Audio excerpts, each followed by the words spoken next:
ক্ষমা করো। আমরা এখন বিভিন্ন প্রান্তে খ্রিস্টীয় ভাই ও বোনদের উপরে উগ্রপন্থীবাদীরা যে তাড়না করছে তার জন্য আমরা ক্ষমা করব।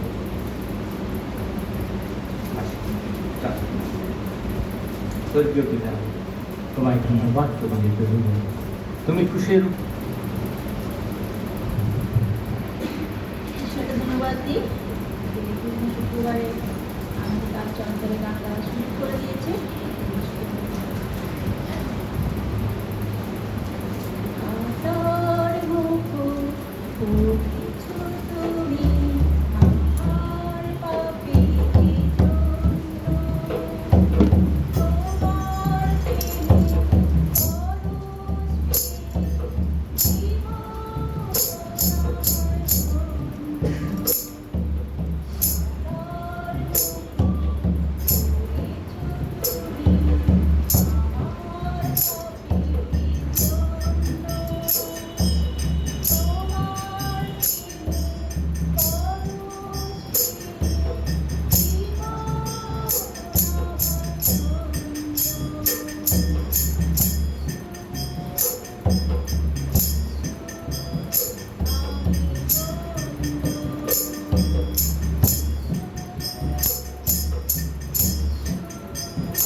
মঞ্জয় নাট্যানারী, তার আগে আমাদের ডিকন সুভাষ বাগ।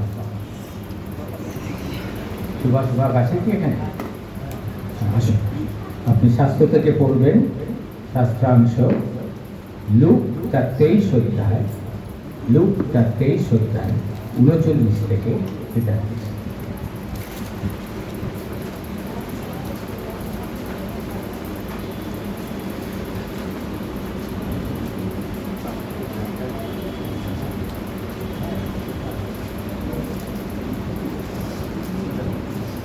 আচ্ছা, লিখুন।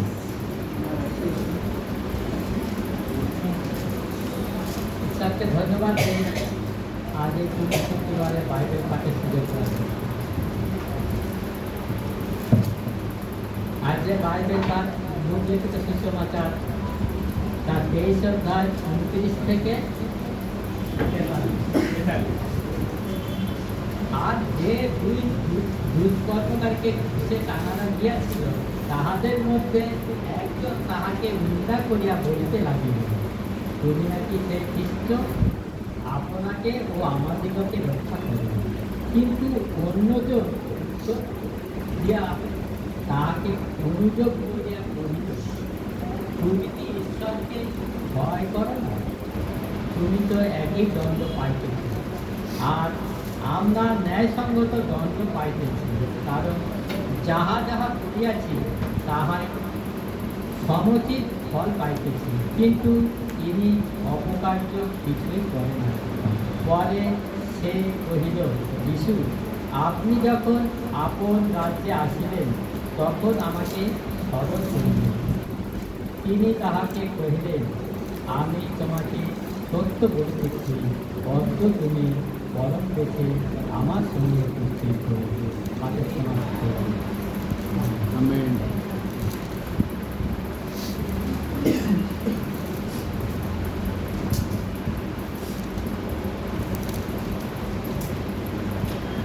ধন্যবাদ মহান ঈশ্বরকে সুন্দর পাঠ করে শোনালাম আমাদেরকে। আজকে দ্বিতীয় বাণী আমাকে দেওয়ার সুযোগ করে দিলেন আপনাদের সঙ্গে শেয়ার করার জন্য। আসুন আমরা দ্বিতীয় বাণী দেওয়ার আগে প্রভুর কাছে প্রার্থনা। পরম করুণাময় স্বর্গীয় পিতা ঈশ্বর, সর্বশক্তিমান, সর্ববিরাময়, ঈশ্বর, তুমি একমাত্র মঙ্গলকারী ঈশ্বর। তুমি রাজাদের রাজা, প্রভুদের প্রভু, তুমি আমাদের ত্রাণকর্তা, তুমি আমাদের মুক্তিদাতা ঈশ্বর। অপ্রভু এই জগৎকে তোমার হস্তে প্রভু তুমি নির্মাণ করেছিলে। প্রভু জগতের মাটিতে তুমি আমাদেরকে রেখেছ, আমরা তোমারই আরাধনা করার জন্য প্রভু, তোমার গৌরব করার জন্য, কারণ তুমি আমাদেরকে তোমার নিজের প্রতিমূর্তিতে নির্মাণ করেছিলেন। তাই ধন্যবাদ প্রভু। আজকে আমরা তোমার সেই পুণ্য শুক্রবারে তুমি যেদিন প্রভু আমাদের প্রত্যেকের অপ্রভু সেই পাপ ভার নিয়ে ক্রুশের উপরে মৃত্যুবরণ করেছিলেন, সেই দিনে প্রভু যে ক্রুশের উপরে যে বাণী তুমি দিয়েছিলেন প্রভু, সেই বাণী আজকে প্রভু আমরা প্রত্যেকে প্রভু একটা করে একটা দিতে চলেছি প্রভু। তাই তুমি আমাকেও প্রমাণিত করলেন যে তোমার বাণী দেওয়ার জন্য প্রভু, তোমার খুশি পবিত্র আস্থা যে পরিচালনা করেছেন, আমরা সেই বাণী আমরা প্রভু সুন্দর প্রভু জানতে পারি, সুন্দর প্রভু এবং শিখতে পারি, শুনতে পারি এবং সেই বাণী যেন হৃদয়ে রাখতে পারি। পাই দ্বিতীয় বাণীতে আমরা যে দ্বিতীয় বাণীতে যখন প্রভু যিশু সে ক্রুশের উপরে যখন ছিলেন এবং যিশুর পাশে দুদিকে, এক ডান দিকে এবং বাঁ দিকে দুই দস্যুকে দেওয়া হয়েছিল, ক্রুশে দেওয়া হয়েছিল তাদেরকে। সেই দস্যুকে দেওয়া হয়েছিলেন কারণ তারা বিভিন্ন অপরাধী ছিলেন সেই সময়, কারণ সেই সময় রোমীয় শাসন ছিল। রোমীয় আইন অনুযায়ী সবচেয়ে যে মহা সেই অপরাধী বা দ্বন্দ্ব দেওয়া হয় যাদেরকে, সেই সময়কার ছিল যে ক্রুশে দেওয়া। যেরকম আমাদের দেশেও যে যারা সবচেয়ে বড় অপরাধী করেন তাদেরকে কি দেওয়া হয়তো, ফাঁসি দেওয়া হয়তো।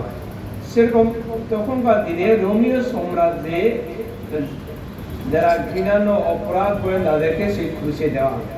আমরা আজকে দেখি এখানে সেই দস্যুদের মধ্যে দস্যুদের মধ্যে দুজন দস্যু যিশুর বাঁ দিকে আর ডান দিকে, বাঁ দিকে ডান দিকে দস্যু রয়েছে। কিন্তু আমরা দেখতে পাই এখানে এক দস্যু, আমরা পাঠ করেছি একটু আগে 43 পরে আমরা পাঠ করেছি, একটু আগে থেকে যদি পাঠ করি তাহলে আমরা বুঝতে পারবো। 41 থেকে বলেছেন, তুমি তো একই দ্বন্দ্ব পাইতেছ, আর আমরা ন্যায় সঙ্গ দ্বন্দ্ব পাইতেছি। কারণ যাহা যাহা করিয়াছি তাহারই সমষ্টির ফল পাইতেছি, কিন্তু ইনি অপকার্য কিছুই করে নাই। পরে সে কহিল, যিশু, আপনি যখন আপন রাজ্যে আসিবেন তখন আমাকে স্মরণ করবেন। কি বল? সেই দস্যুর মধ্যে এক দস্যু বললেন যে তুমি তো কোনো দ্বন্দ্ব বা কোনো অপরাধী কোনো পাপের কাজই করেনি, আমরা যা পাপ করেছি, অপরাধ করছি, আমরা ন্যায় সঙ্গত আমরা দ্বন্দ্ব পাচ্ছি। কিন্তু যিশু তো কোনো অপরাধ করেনি, তবুও তাকে ক্রুশে দেওয়া হলো কিসের জন্য? তার অপরাধ কি ছিল? সেই দস্যু যিশুর কাছে তিনি দৃষ্টি করে নিজেকে অনুতপ্ত মনে করলেন এবং নিজেকে নত করে বললেন যে যিশু, আপনি যখন আপন রাজ্যে আসিবেন তখন আমাকে স্মরণ করবেন। যখন যিশু তার রাজ্যে আসবেন যেন সেই দস্যুকে স্মরণ করেন। তারপরে 43 পদে বললেন, যিশু উত্তর দিলেন। কি উত্তর দিলেন? তিনি তাহাকে কহিলেন, আমি তোমাকে সত্য বলিতেছি, অদ্বৈ তুমি পরম দেশে আমার সঙ্গে উপস্থিত হইবে। সত্য বলতেছি, অদ্বৈ তুমি আমার সঙ্গে পরম দেশে উপস্থিত হইবে। অদ্বৈ মানে এখনই, আর দেরি নয়, এখনই তুমি আমার সঙ্গে উপস্থিত হইবে।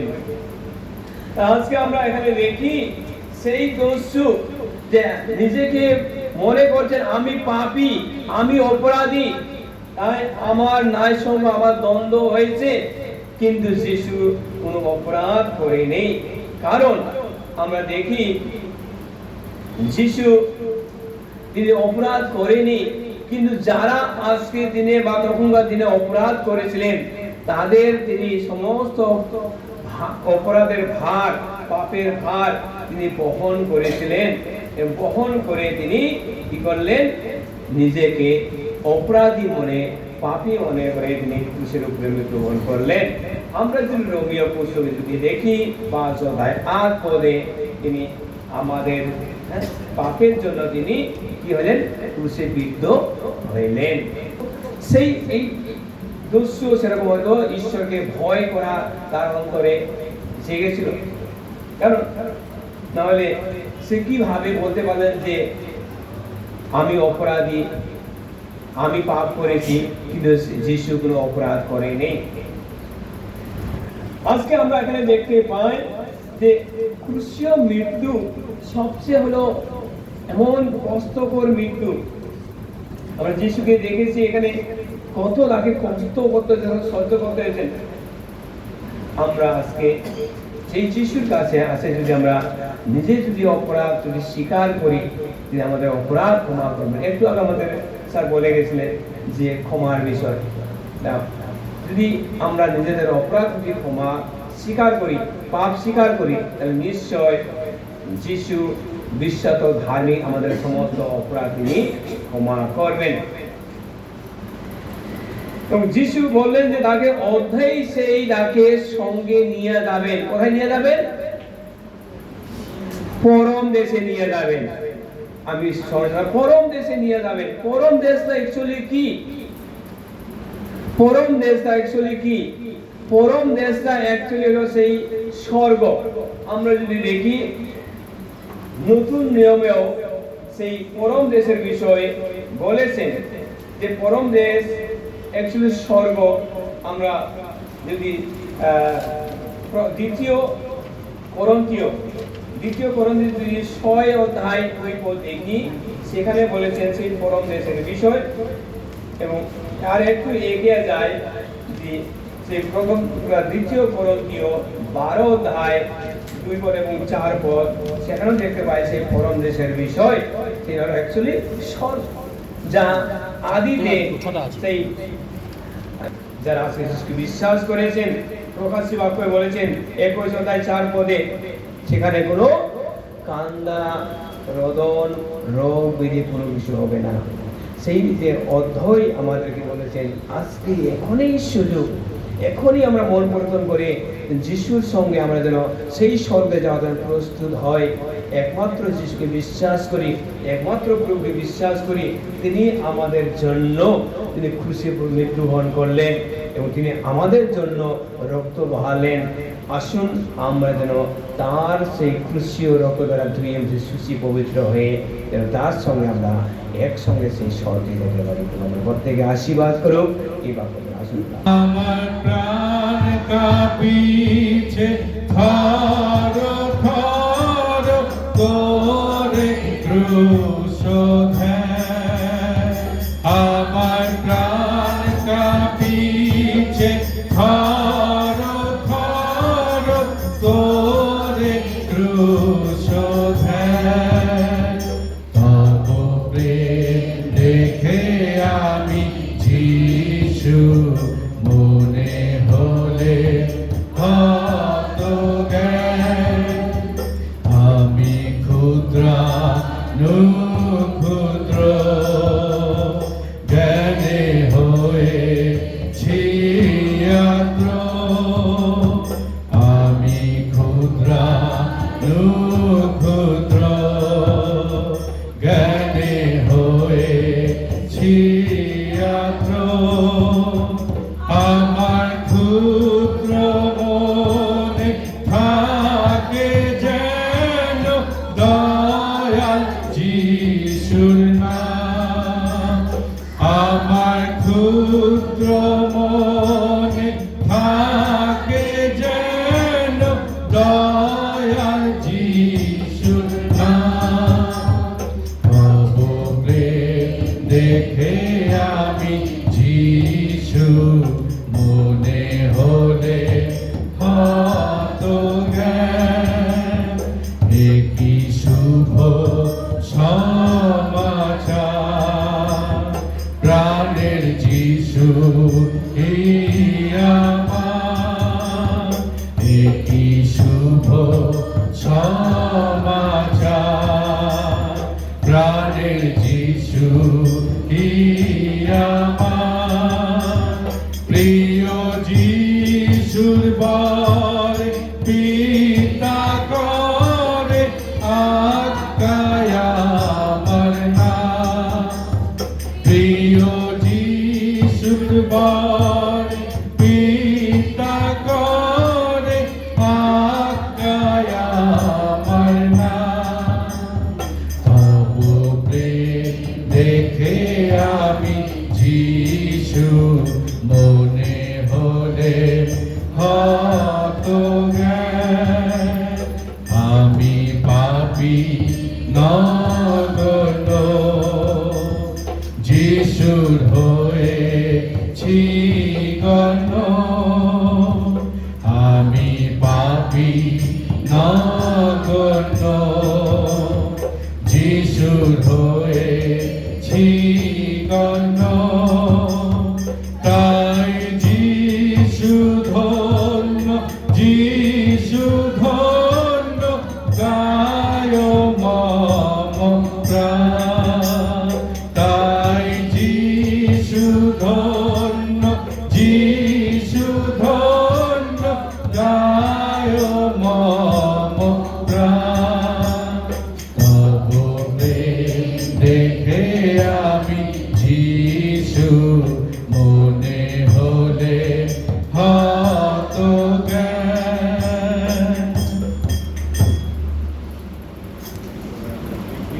শ্রবণ করব এবং দ্বিতীয় গানে বাইবেল পাঠ করবেন আমাদের পরিচারিকা খুশিগঞ্জ এবং তারপরে দ্বিতীয় গান পরিবেশন করবেন পরিচারিকা ঝুমা দাস।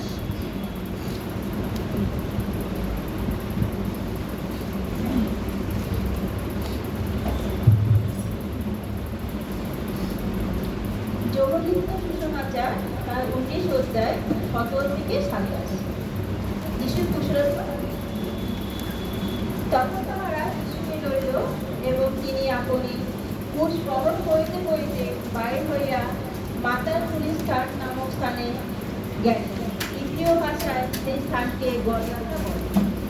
তবে তাহারা তাহাকে মুক্তি দিল এবং তাহার সহিত আর দুইজনকে দুই পাশে দুইজনকে ও মধ্যস্থানে যিশু। আর পিলাত একখানা দোষপত্র লিখিয়া সে উপরভাগে লাগাইয়া দিল, তাহাতে এই কথা লিখিত ছিল, নাসরতীয় যিশু ইহুদীদের রাজা।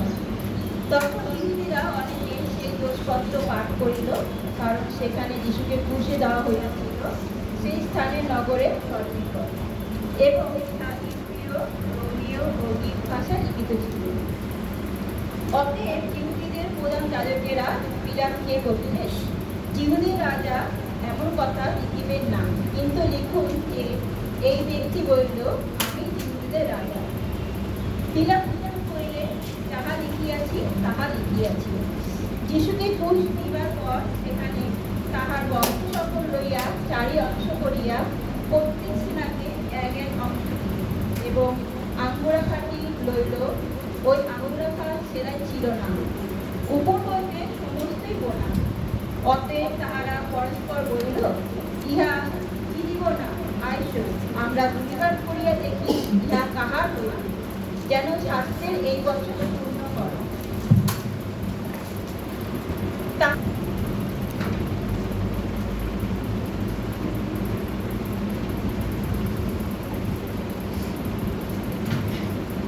সবাইকে জয় যিশু। যিশু ঈশ্বরকে ধন্যবাদ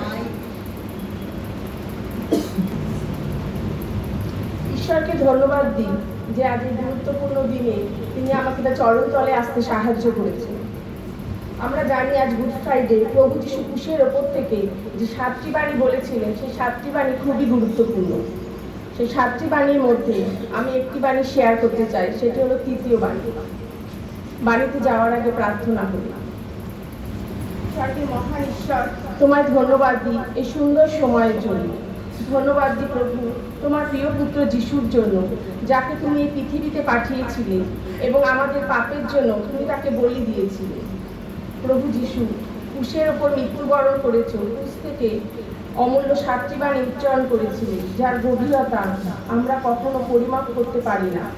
তুমি এই সময় আমাকে সাহায্য করো, বিশেষ করে যে তৃতীয় বাণী নিয়ে আলোচনা করবে। এই বাণীর মাধ্যমে তুমি আমাদের সঙ্গে কথা বলো, যেন সেই বাণী জীবন্ত হয়ে আমাদের হৃদয়ে প্রবেশ করতে পারে। তুমি আশীর্বাদ করো, প্রভু যিশু নামে প্রার্থনা চাই, আমেন। তৃতীয় বাণী নেওয়া হয়েছে যোহন 19 থেকে 27 পদ। সেখানে লেখা আছে, যিশু মাতাকে দেখিয়া এবং যাহাকে প্রেম করিতেন সেই শিষ্য নিকটে দাঁড়াইয়া আছেন দেখিয়া মাতাকে কহিলেন, হে নারী, ওই দেখো তোমার পুত্র। 27 পদে আছে, পরে তিনি সেই শিষ্যকে কহিলেন, ওই দেখো তোমার মাতা। তাহাতে সেই দণ্ড অবধি ওই শিষ্য তাহাকে আপন গৃহে লইয়া গেল। তৃতীয় বাণীটি, প্রভু যিশুর তৃতীয় বাণী যে বিষয় শিখতে পাই সেটি হলো দায়িত্ববোধের বিষয়, দায়িত্ব জ্ঞান। প্রভু যিশু যখন ক্রুশীয় যন্ত্রণা ভোগ করছিলেন, তখনও তিনি তার মার দায়িত্ব এড়িয়ে যাননি। তিনি মরিয়মের গর্ভে আশ্রয় করেছিলেন। মরিয়মের মাধ্যমে তিনি এই জগতে জন্ম নিয়েছিলেন।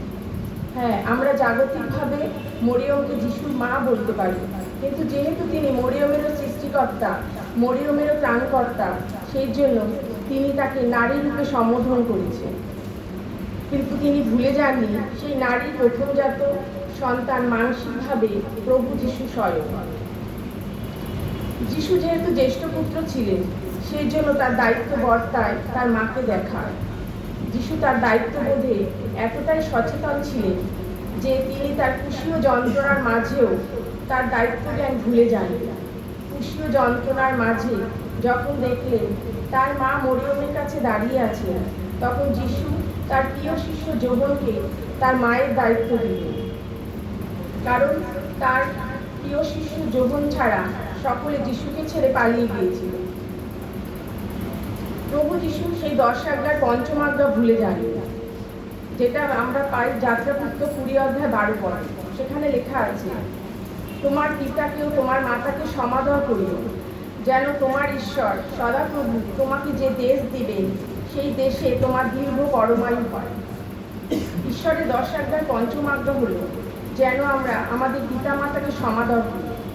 সমাদর মানে এই নয় যে আমরা তাদের দুবেলা পায়ে হাত দিয়ে প্রণাম করব। সমাদর মানে হলো তাদের দেখভাল করা।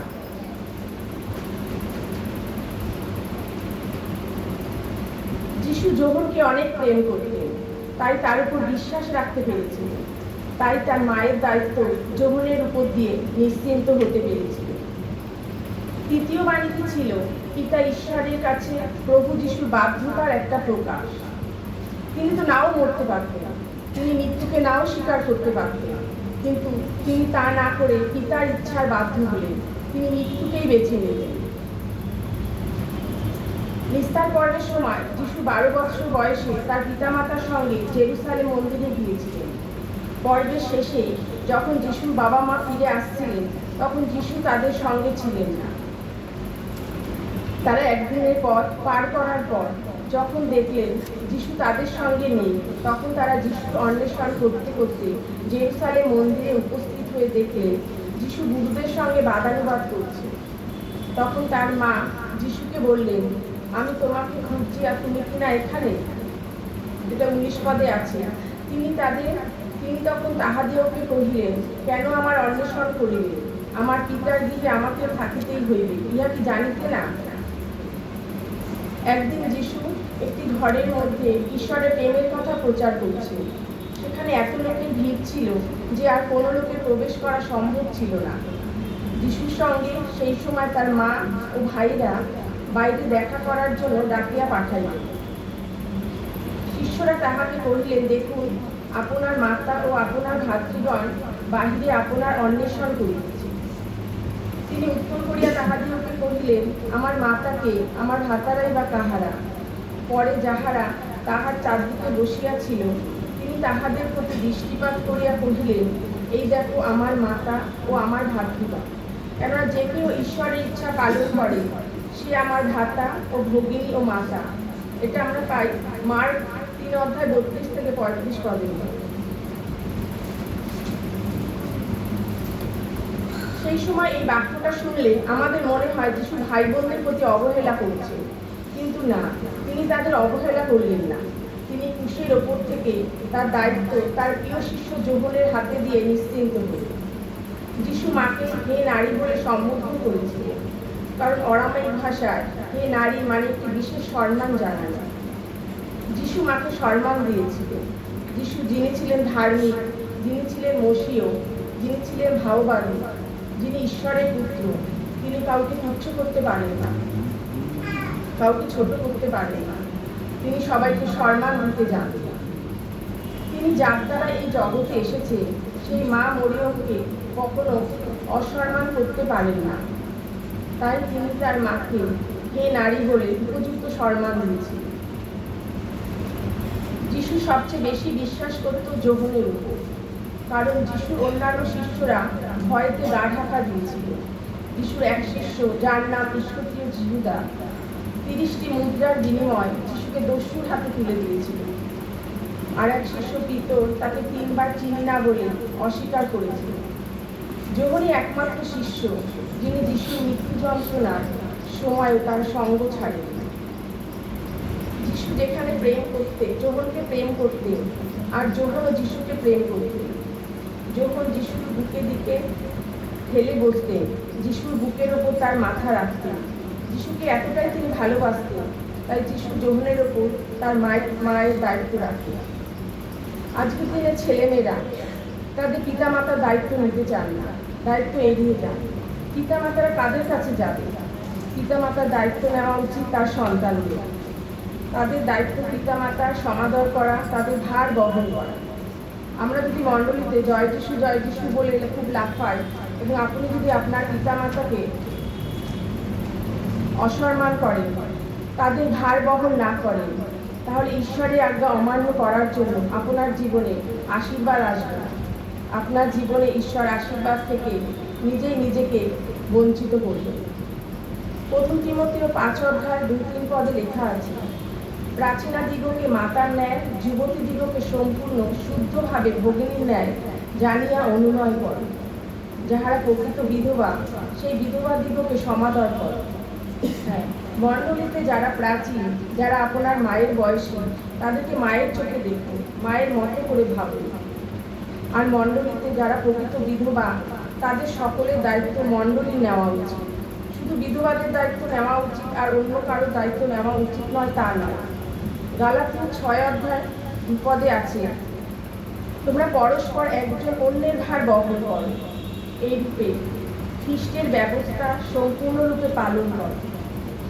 আমাদের উচিত আমরা ভ্রাতৃত্বের প্রেমে, ঈশ্বরের প্রেমে একে অপরের দায়িত্বভার পালন করব, একে অপরের বোঝা বহন করব, একে অপরের সুখে দুঃখে পাশে দাঁড়াবো।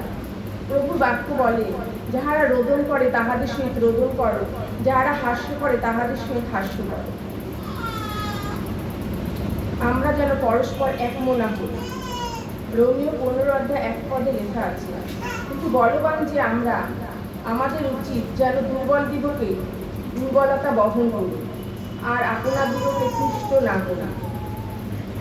আমরা যদি নিজেদেরকে আর্থিকভাবে, শারীরিকভাবে বলবান ভাবি, তাহলে যারা আর্থিকভাবে, শারীরিকভাবে দুর্বল, তাদের সেই দুর্বলতা আমাদের সবলদের বহন করা উচিত। আজ মণ্ডলীতে পিতলের মতো ফটো করার মতো অনেক লোক আছে, কিন্তু কিছু হলেই সে হাত তুলে দাঁড়িয়ে যাবে বা নিজেরটা আগে জাহির করতে চাইবে। কিন্তু প্রিয় শিষ্য যোহনকে যিশু মাতা মরিয়মের দায়িত্ব দিয়েছিলেন, কারণ যোহন কোনোদিনও নিজেকে জাহির করে। তিনি তার নাম পর্যন্ত তার সুসমাচারে প্রকাশ করেন। তিনি সর্বদা নিজেকে দুঃখ থেকেই বলেছেন সেই শিষ্য যিনি তাহাকে প্রেম করিলেন। আর চতুর্দিকে জগতের মানুষের মতো খ্রিস্টানরাও সম্মান চায়, নিজের নাম উচ্চকিত করতে চায়, কিন্তু প্রভুর যারা লোক, তারা নম্রতায় প্রভুকে উচ্চকিত করবে, প্রভুর নাম গৌরবান্বিত করবে, একে অপরের ভার বহন করবে। তবেই আমাদের দায়িত্ব সঠিকভাবে পালন করতে হবে। সন্তানের উপর মায়ের এই দায়িত্ব আমরা দেখি যে আরেকটি বিষয়কে ইঙ্গিত করে, আর সেটা হলো মণ্ডলীর প্রতি বিশ্বাসীদের দায়িত্ব। আজকে আমরা যে যা মণ্ডলীতে থাকি না কেন, যে কোনো সহভাগিতার সঙ্গে যুক্ত থাকি না কেন, আমাদের উচিত মণ্ডলীর সেবা করা, যত্ন নেওয়া, কখনো মণ্ডলীকে পরিত্যাগ না করা। আমরা যা মণ্ডলীতে আছি সেই মণ্ডলীতে যেন থাকি, যেন এই মণ্ডলী থেকে আরেক মণ্ডলী, আরেক মণ্ডলী থেকে আরেক মণ্ডলী, এরকম যেন না করি। যিশু সেই দিন যোহনের ওপর তার মায়ের দায়িত্ব দিয়ে নিশ্চিন্ত হয়েছিল। আজকেও ঈশ্বর তার মণ্ডলীর দায়িত্ব একইভাবে আপনাকে আমাকে দিতে চান, যেন আমরা তা পালন করি। প্রভু যিশু ক্রুশ থেকে যে কাজ করলেন, যে দায়িত্ব তিনি পালন করলেন, আসুন আমরাও সে দায়িত্ব পালন করি। তিনি মৃত্যুর শেষ মুহূর্তেও তার মায়ের প্রতি দায়িত্ব পালন করে এক সুন্দর আদর্শবান দৃষ্টান্ত রেখে গেলেন। আমরা যেন তা অনুসরণ করি। শিষ্য যেভাবে গুরুর বাধ্য হলেন এবং যিশুর মাকে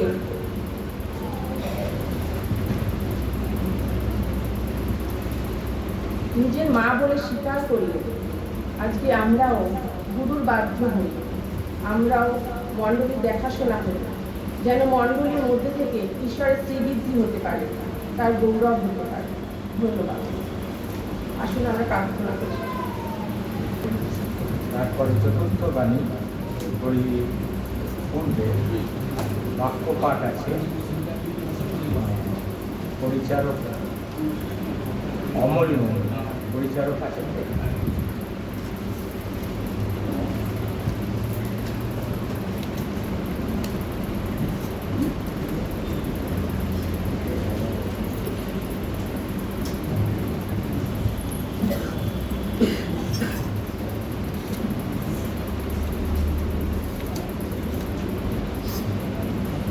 যিশু এসো আমার অন্তরে, জুড়াবে প্রাণ তোমারে রে।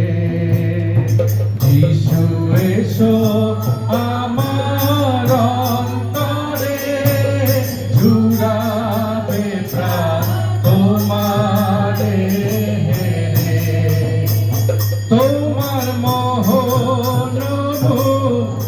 মুক্তি হেরে যাবে দুঃখ অন্তরে আমার দয়াল যিশু যাবে দুঃখ অন্তরে জুড়াবে প্রাণ তোমারে হেরে যিশু এসো আমার অন্তরে জুড়াবে প্রাণ তোমারে হেরে আমার তাপিত প্রাণ শীতল হবে পেলে তোমায় অন্তরে আমার দয়াল যিশু পেলে তোমায় অন্তরে জুড়াবে প্রাণ তোমারে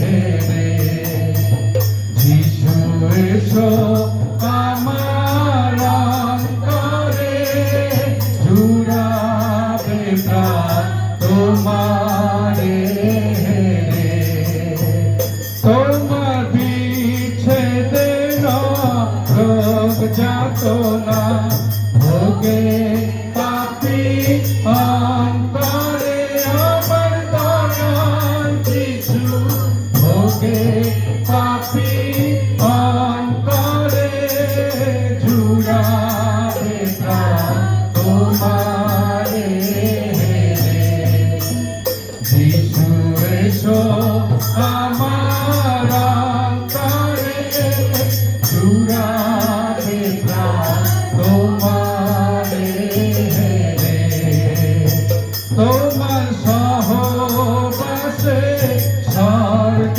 সুখ ঘরে সংসারে আমার দয়াল যিশু ঘরে সংসারে জুড়াবে প্রাণ তোমারে হেরে যিশু এসো আমার অন্তরে জুড়াবে প্রাণ তোমারে হেরে যিশু তুমি যথা স্বর্গ তথা এসো আমার অন্তরে আমার দয়াল যিশু এসো আমার অন্তরে জুড়াবে প্রাণ তোমারে হেরে যিশু এসো আমার অন্তরে জুড়াবে প্রাণ তোমারে হেরে আমেন।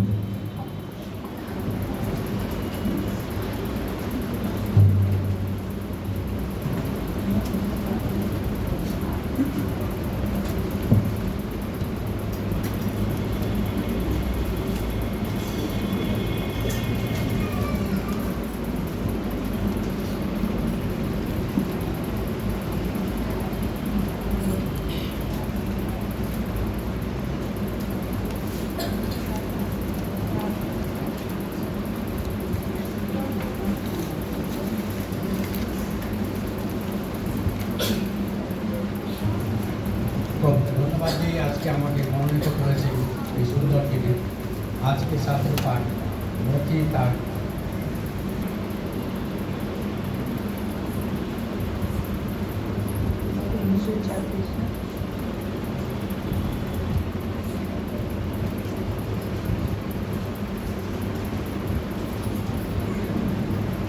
ধন্যবাদ করি সর্বশক্তিমান ঈশ্বর যে ঈশ্বরের সুযোগ করে দিয়েছেন তার বাক্য বিশ্লেষণ করার।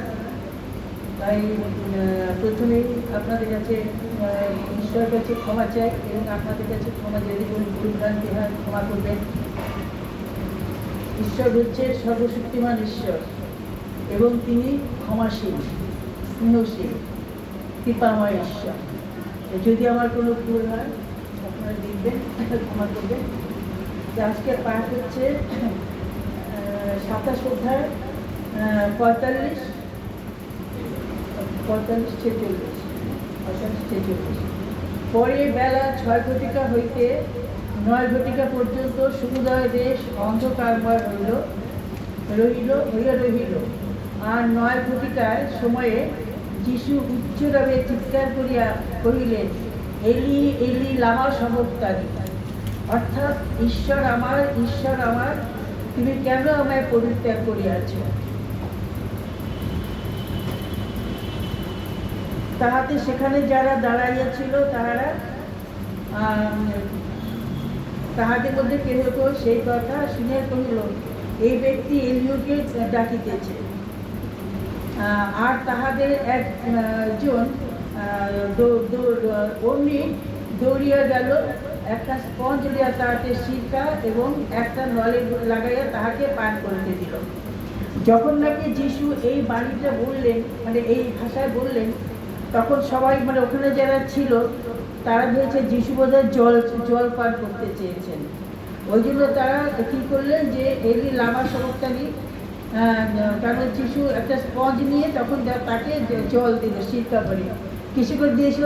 তখন সিরকা মানে স্পঞ্জের মধ্যে করে তাকে জল দিল। কিন্তু উনি তো সেটা বলেননি, উনি বলেছেন এলি এলি লামা সবক্তানি, কেন যিশু অরামায়িক ভাষায় কথা বলতেন। সেই জন্য এলি এলি লামের শব্দ হচ্ছে পিতা, মানে ঈশ্বর তুমি আমায় কেন পরিত্যাগ করিয়াছ, এই কথা যিশু বলেছেন। তার যে বাক্যটা উনি উচ্চারণ করেছেন সেটা হচ্ছে ঈশ্বরের উদ্দেশ্যে, এবং সেটা হচ্ছে কি, কেন তুমি আমাকে পরিত্যাগ করলে। আগে যিশু পিতা বলেই ডাকতেন, বলতেন, কিন্তু ঠিক সেই মুহূর্তে তাদের মধ্যে, কার মধ্যে, মানে যিশু এবং তার পিতার মধ্যে সাময়িক বিচ্ছেদ হয়েছিল। কেন হয়েছিল? সেই বিচ্ছেদ ছিল সামান্য কারণে, কারণ সেই বিচ্ছেদটা ছিল পিতা হচ্ছেন, ঈশ্বর হচ্ছেন পবিত্র। এইটা আমরা অনেক জায়গাতেই পাই, যেমন উনি ইসেতেও বলেছেন, লেবীয় 19 অধ্যায় 2 পদেও বলেছেন যে ঈশ্বর যেমন পবিত্র তোমরাও তিনি পবিত্র হও। এবং প্রথম পিতর 16 অধ্যায়তেও বলেছেন যে আমি যেমন পবিত্র তোমরাও তেমনি পবিত্র হও। তার কথার মানে ছিল এটা, যেহেতু যিশু অরামেক ভাষায় কথা বলতেন, অরামেক ভাষায় কথার অর্থ হলো তাই এলি এলি লামা সবক্তানি। তা এখন ওই তারা ভেবেছিল, তা ওই জন্য তাকে তারা স্পঞ্জে ওই সিরকা করে জল এনে দিল। এটা আপনারা এমনিতেও দেখে থাকবেন বাইবেলে, যদি ওই বাইবেলে যখন যিশুর মৃত্যুর কথাটা মানে যখন আছে, যখন তাকে ওই এত অত্যাচার করে যখন তাকে জল দেওয়া হলো, তখন তারা স্পঞ্জের সিরকায় করে তাকে জল এনে দিল।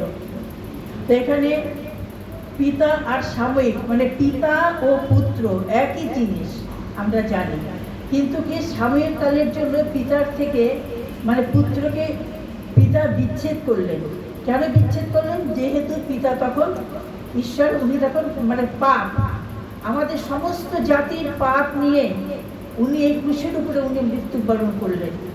তার জন্য কি যে পিতা তখন তাকে সেই মুহূর্তে ত্যাগ করলেন। আবার পরে হবে ঠিক, কিন্তু সেই মুহূর্তে তখন তাকে ত্যাগ করে দিয়েছেন। আর কাজে যখন নাকি বললেন এই কথাটা যে ঈশ্বর আমার, তুমি কেন আমায় পরিত্যাগ করিয়াছ, কাজে কি তখন যিশু এই কথাটা উচ্চারণ করলেন, কিন্তু এই অরামেক ভাষাটা উচ্চারণ করলেন। অরামেক ভাষায় স্বর্গস্থ পিতার মহানামের অর্থ ধন্যবাদ, প্রশংসা ও গৌরব করি। সমস্ত প্রশংসা ও পরাক্রম, মহিমা, সমাদর, বিক্রম একমাত্র তোমার। সমস্ত গৌরব কার? একমাত্র সর্বশক্তিমান ঈশ্বরের। তোমার পবিত্র আত্মা দ্বারা আমাকে পরিচালনা করো। আমি এখন যা বলতে যাচ্ছি সেটা আমার কথা নয় প্রভু, তোমারই কথা। কেন বাইবেলটা হচ্ছে তোমারই বাক্য, ঈশ্বরের বাক্য হচ্ছে বাইবেল।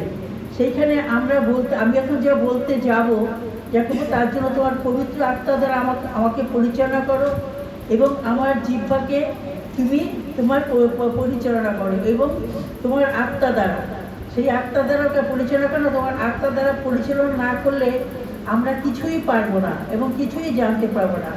যদি আমরা বাড়িতেও করি তাহলে আমরা জানবো যে এটা হচ্ছে যিশুরই বাক্য। তিনি মানে ধন্যবাদ ও প্রশংসা মন্ডলীর সিনিয়র পাস্টার এবং পাদ্রীবাবু এবং যত প্রাচীনা আন্টিরা আছেন, দুই আন্টি এবং মন্ডলীর সমস্ত বিশ্বাসী ভাই বোনদের জানাই আমার আন্তরিক কৃতজ্ঞতা। তাদের সহভাগিতার জন্য তারা আমাকে যে সুযোগ দিয়েছেন, এই সুযোগে বাড়িটি এবং অভ্যক্ত যন্ত্রণা ও পিতার সঙ্গে বিচ্ছেদের এক করুণ পরিণতি, এই বাক্যটি যে আমাকে বলতে দিয়েছেন, সুযোগ দিয়েছেন, তার জন্য অনেক ধন্যবাদ করি। এই বাক্যটি আবার আছে গীত সংহিতা 22 অধ্যায় একদম প্রথমেই, এক পদের পরিপূর্ণতা। তাই তিনি পিতা না বলে তখন তিনি ঈশ্বর আমার কেন তুমি আমাকে পরিত্যাগ করিয়াছ। ঈশ্বর 5 দিন ধরে সব কিছু সৃষ্টি করলেন, তারপরে কিন্তু তার গৌরব করবে কে? তাই তিনি 6 দিনের দিন মানুষকে সৃষ্টি করলেন। কেন করলেন মানুষকে সৃষ্টি? ঈশ্বর যা যা সৃষ্টি করছে সবই তো সৃষ্টি, স্বর্গস্থ, ভূমধ্যস্থ, তন্মধ্যস্থ সমস্ত জিনিসই তার সৃষ্টি। কিন্তু তার এই সৃষ্টির গৌরব কে করবে? যার জন্য তিনি মনুষ্য জাতিকে, মানুষদের সৃষ্টি করলেন। আর ঈশ্বর কহিলেন, আমরা আমাদের প্রতিমূর্তিতে, আমাদের সাদৃশ্যে মনুষ্য নির্মাণ করি, তাতে তাদের প্রাণবায়ু দিলেন। যা পাই আমরা আদি পুস্তক 1 অধ্যায় 26 পদে। তাদের নামকরণ হলো কি? আদম এবং হওয়া, যাদের একদম প্রথমে সৃষ্টি করলেন। যাদের মানে সবাইকে আগে, হওয়াকেও আগে করেননি, কিন্তু আদমকে আগে সৃষ্টি করেছেন। পরে আদমকে খুব ঘুম পাড়িয়ে তার পাঁজর দিয়ে হওয়াকে সৃষ্টি করলেন। কিন্তু তারা যখন পাপে পতিত হলো, স্রষ্টা ঈশ্বর তখন খুবই দুঃখিত হয়েছিলেন এবং এই মানব জাতিকে পাপ থেকে জাতিকে পাপ থেকে মুক্তি করার জন্য, তার জন্য তিনি এই মনুষ্য জাতিকে সৃষ্টি করলেন। তো সৃষ্টি করার জন্য তিনি একটা পরিকল্পনা করলেন, আমাদের জন্য তিনি এক পরিকল্পনা করলেন। কারণ ঈশ্বর পবিত্র, তার কাছে পাপের কোনো স্থান নেই। সেই জন্য তিনি বলেছিলেন যে আমি যেমন পবিত্র, তোমরা ও তেমনি পবিত্র হও। এ কথা একটু আগেই আমি বলেছি। এই কথা আরও পবিত্র প্রথম Peter 16 পদে পাই।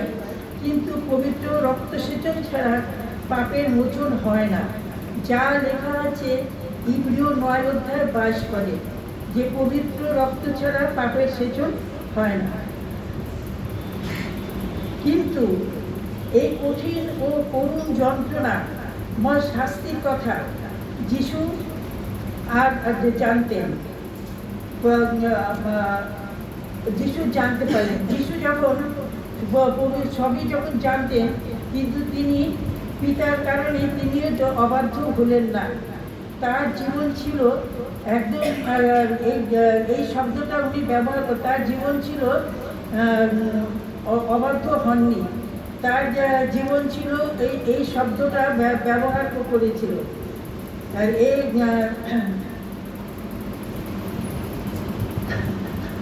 বাণী পিতাকে দিয়ে শুরু এবং পিতাকে দিয়েই শেষ। তাই তিনি আপন রীতি অনুসারে জৈতুন পর্বতে গেলেন এবং সেখানে তিনি নিজে জানতেন যে তার এরকম হবে।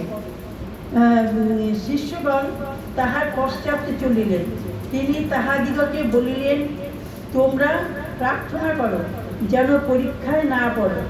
তিনি কম বেশি একটি টেলার উপরে গিয়ে অন্তরে গিয়ে কম বেশি টেলার উপরে গেলেন, গিয়ে তারপর সেখানে জানু পেতে প্রার্থনা করলেন এবং বললেন যে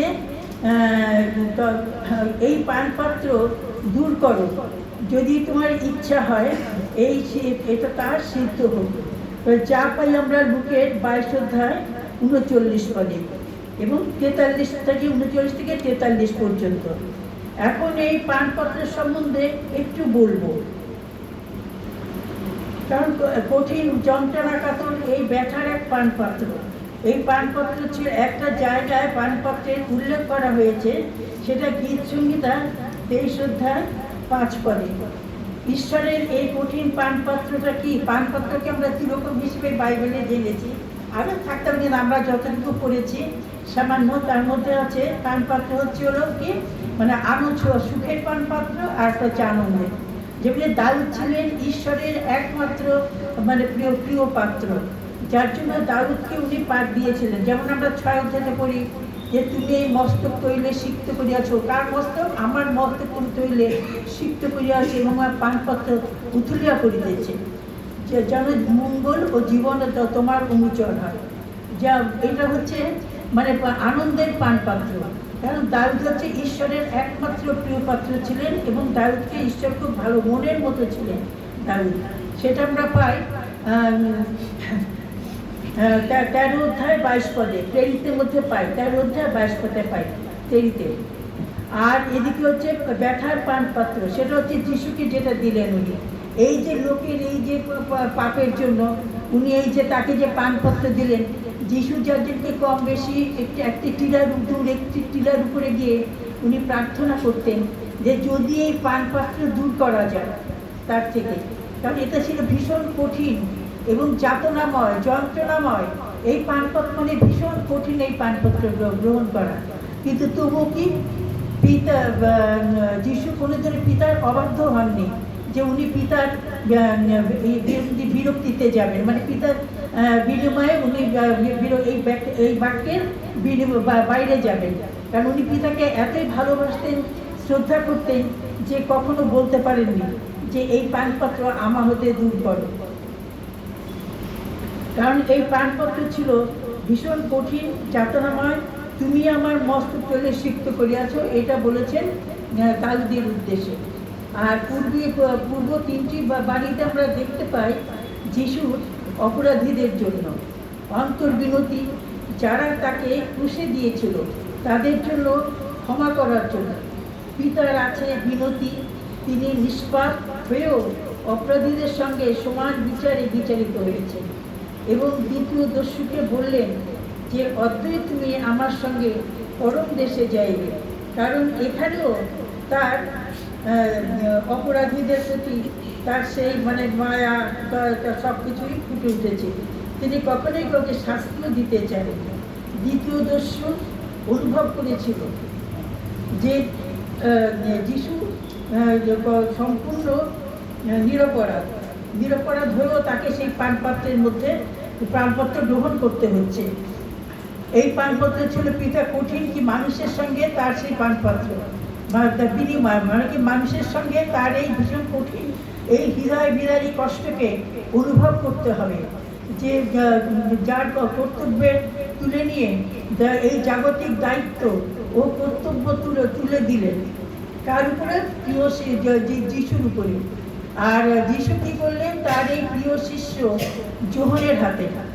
আরও দেখেছি শিবিয়ন বললেন হাতে, শিবিয়নকে দিলেন। আরও দেখেছি যে শিবিয়নের ভাববাণীতে আছে লুক 2 অধ্যায় 35 পদে যে লুক মরিয়মের হৃদয় খড়গবিদ্ধ হবে, সে কথাও বলেছেন। আবার যিশু বলেছিলেন যে মরিয়মের এই খড়গবিদ্ধতার কারণে যে শেলবিদ্ধ হবে, সেই কারণে যিশু মানে কি খুব কষ্ট পাবেন যিশু। যেমন এরপরে যে বাক্য আরও আছে 2জন, সেই আরও 2টি বাক্য আর যেন সবাই সুন্দরভাবে বলতে পারে। পবিত্র আত্মা যেন তাদেরকে আশীর্বাদ করেন।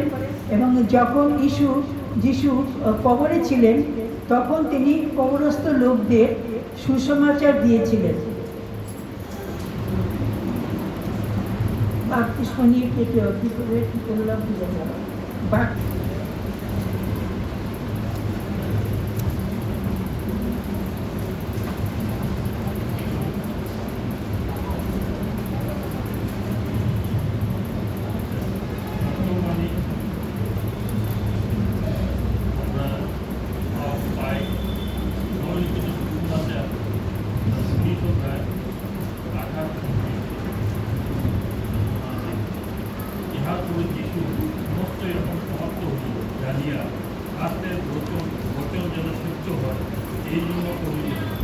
আমার উপাসা পাইয়া এই স্থানে একটি পাথর ছিল, তাহাতে লোকেরা একটি ফল এসব জলে লাগাইয়া তার মুখের নিকট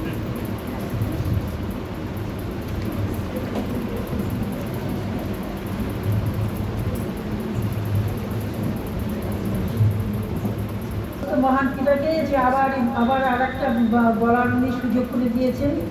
তো আপনারা সেই বাণীটা শুনলেন 1928 পদে, যে প্রথমে ঈশ্বরকে আর প্রভু ঈশ্বর তুমি দয়া করো যে এই বাণীর যে বাণীটা যে বলবো, এটা আমার বাণী নয়, তোমারই মুখ নিঃসৃত বাণী। তো তোমার মানে আমার বাণী, তোমার বাণী আমার জিহ্বাকে কথা বলো, এবং তোমার জিহ্বা দিয়ে আমার পরিষ্কার তুমি ঈশ্বর তুমি এসো, এবং আমার জিহ্বাকে তুমি তার জিহ্বাকে তুমি পরিচালনা করো। তোমার বাণী ছাড়া তোমার বাণী ছাড়া কিছুই বাইবেলও হয় না। তোমার বাণী করে আমরা যেন শিখতে পারি, তাহলে শিখতে পারা মানে এটা কি, যেন তোমার সঙ্গে সঙ্গে থাকতে পারি, কারণ তোমার বাণী হচ্ছে তোমার উপস্থিতি। হ্যাঁ, এটা ছিল ক্রুশের উপরে যিশুর পঞ্চম বাণী। আমরা এখানে 3 রকম পিপাসার কথা জানি: দৈহিক পিপাসা, আত্মার পিপাসা, এবং আরেকটা হচ্ছে ঐশ্বরিক পিপাসা। আমরা জানি যীশু খ্রিস্ট ঈশ্বর, শুধু ঈশ্বরই নয়, তিনি 100% মানুষ ও 100% ঈশ্বর। এখানে কয়েকটি কথা বলতে চাই। যিশুর প্রথম আগমন হয়েছিল পরিচারকের মতো, কারণ তিনি বলেছিলেন, আমি পরিচর্যা পাইতে নয়, পরিচর্যা করিতে আসিয়াছি। যা লেখা আছে মথি 8:20 পদে এবং মার্ক 10:35 পদে। যিশু সৃষ্টিকর্তা ছিলেন, কিন্তু তিনি রক্ষাকর্তা, পালক, দাতা হয়ে এলেন। কীরকম দাতা? নিজেকে সর্বস্ব উজাড় করে আমাদের পাপ থেকে পরিত্রাণ দেওয়ার জন্য নিজেকে ক্রুশে বলিদান দিলেন। যদিও মানব জাতিকে পাপ থেকে পরিত্রাণ দেওয়ার জন্য পিতা ঈশ্বর এই পরিকল্পনা যিশু জন্মাবার আগেই করে রেখেছিলেন। যেমন মথি 1:21 পদে আছে, লেখা আছে, যিশু নামের অর্থ কি? ত্রাণকর্তা। তিনি আপন প্রজাদিগকে পাপ থেকে পরিত্রাণ করিবেন। নূতন নিয়মের আজকের এই দিনটিকে পুরাতন নিয়মের নিস্তার পর্বের সঙ্গে তুলনা করা হয়। পুরাতন নিয়মে ছাগ বলি দেওয়া হতো, নূতন নিয়মে যিশু নিজেকেই এই বলি দিলেন মেষের মতো। তিনি যে মেষ সেবক তা আমরা পাই তারই পথ প্রস্তুতকারী যোহন বাপ্তাজকের মুখ থেকে। নিশ্চিত যোহন বাপ্তাজক 1:29 পদে যোহনই বলেছিলেন, এবং ও 1:36 পদে যেখানে লেখা আছে, ওই দেখো ঈশ্বরের মেষ সেবক, যিনি পাপভার লইয়া যান। এবং যিশু শেষ পর্যন্ত জেরুজালেমে এসেছিলেন। কেন এসেছিলেন? নিস্তার পর্বে যোগ দিতে, অর্থাৎ বলি হতে। তাকে শুরুতে হয়েছিল ক্ষুধার কাতর, যা পায় মথি 4:2 পদে। তিনি এখন সেই জীবনের শেষে এলেন পিপাসা খ্রিস্ট। একসময় তিনি ইহুদিদের মহোৎসবের দিন ঘোষণা করেছিলেন উচ্চস্বরে, এবং আমাদের মধ্যে কেউ যদি তৃষ্ণার্ত থাকে আমার কাছে এসে পান করুন। কি পান করতে বলছে? জল। কারণ শাস্ত্রে লেখা আছে, যে কেউ আমাদের বিশ্বাস করে তার অন্তর থেকে যখন 8:34 পদে। এখনো এমন কোনো লোক আছে যে যারা ঈশ্বরের এই অপূর্ব ভালোবাসার কথা জানে না, এবং এখনো তারা পাপের মধ্যে বাস করছে। আমাদের মতো যারা যীশু খ্রিস্টকে জানেন, তাদের এই সমস্ত লোকদের কাছে বাণী নিয়ে যাওয়ার দায়িত্ব উপলব্ধি করা উচিত। এটা কাদের উচিত? আমাদেরই উচিত। আমাদের অবশ্যই যিশুর মতো জীবনযাপন করতে হবে, এবং তিনি আমাদের কাছে যা কিছু চান তা আমাদের সম্পাদন করতে হবে, এবং আমাদের জীবন তার কাছে সমর্পণ করতে হবে। এটাই আমাদের জীবনে ঈশ্বরের ইচ্ছা এবং কামনা। প্রার্থনা, পিতা ঈশ্বরকে ধন্যবাদ দিয়েই আমাকে এবং আমার মতো বলতে সাহায্য করেছেন। এরপরে আছে যে 2টি বাণী আছে, যে পবিত্র আত্মা যেন তাদের সাহায্য করেন বা কি কেন পবিত্র আত্মা ছাড়া কিছু গৌরবান্বিত নাম অনন্তকাল ধন্য, তাহার নামের গৌরবে সমস্ত পৃথিবী পরিপূর্ণ হোক। আমিন। ক্রুশ ও মৃত্যুর সঙ্গে প্রভু যিশু কিন্তু শেষ হয়ে যাননি। সেই জন্যই তিনি অসীম অনন্ত ঈশ্বর, তিনি আদি অন্ত, তিনি আমাদেরকে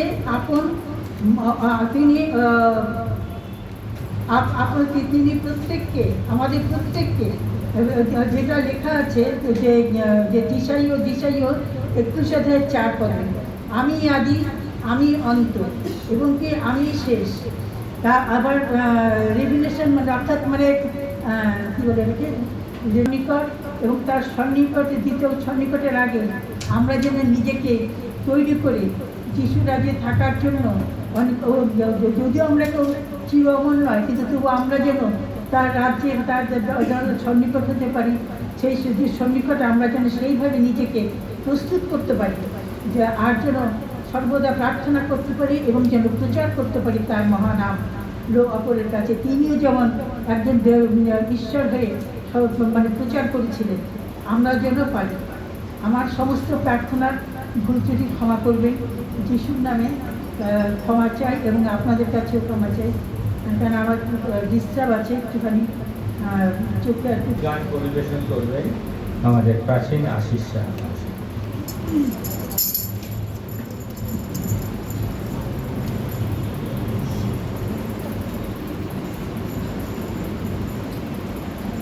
তারপরে পঞ্চম বাণী পরিবেশন করবেন আমাদের বোন অলিভিয়া দাস। ষষ্ঠ বাণী।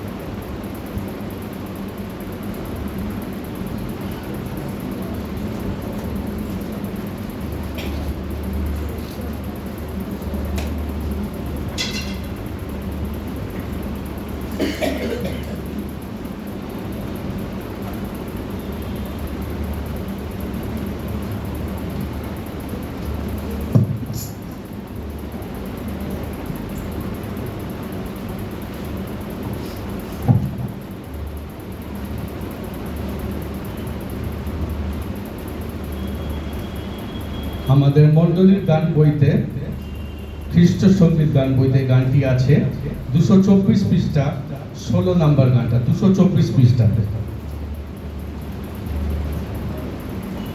ও গো কাঁটার মুকুটধারী আমার পরিত্রাতা, বলবো আমি সবার কাছে তোমার প্রেমের কথা। ও গো কাঁটার মুকুটধারী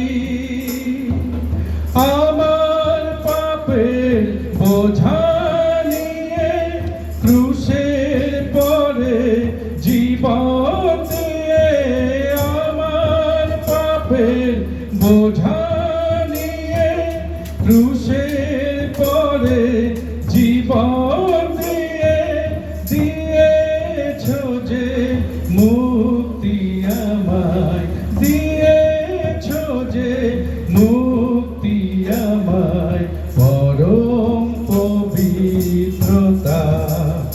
ও গো কাঁটার মুকুটধারী আমার পরিত্রাতা, বলবো আমি সবার কাছে তোমার প্রেমের কথা।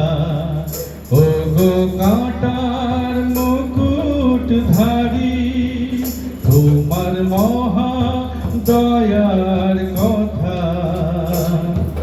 মধুর গানের সুরে বলবো আমি দারে দারে সারা ভুবন ঘুরে, তোমার মহা দয়ার কথা।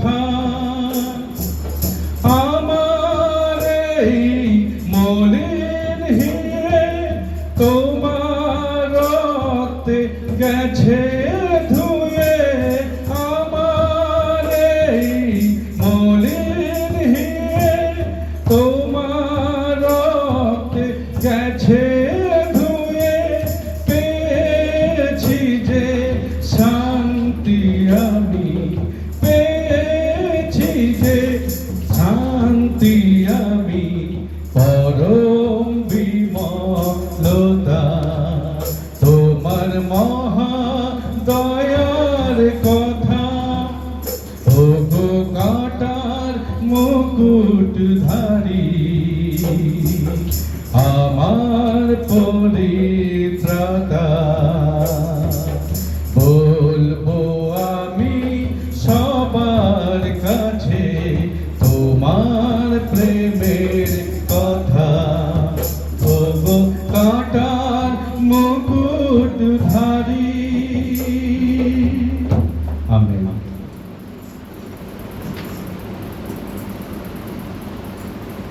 রাষ্ট্রবাণী পরিবেশন করবে আমাদের বোন অলিভিয়া দাস এবং তারপরে তার একটা বিশেষ গান।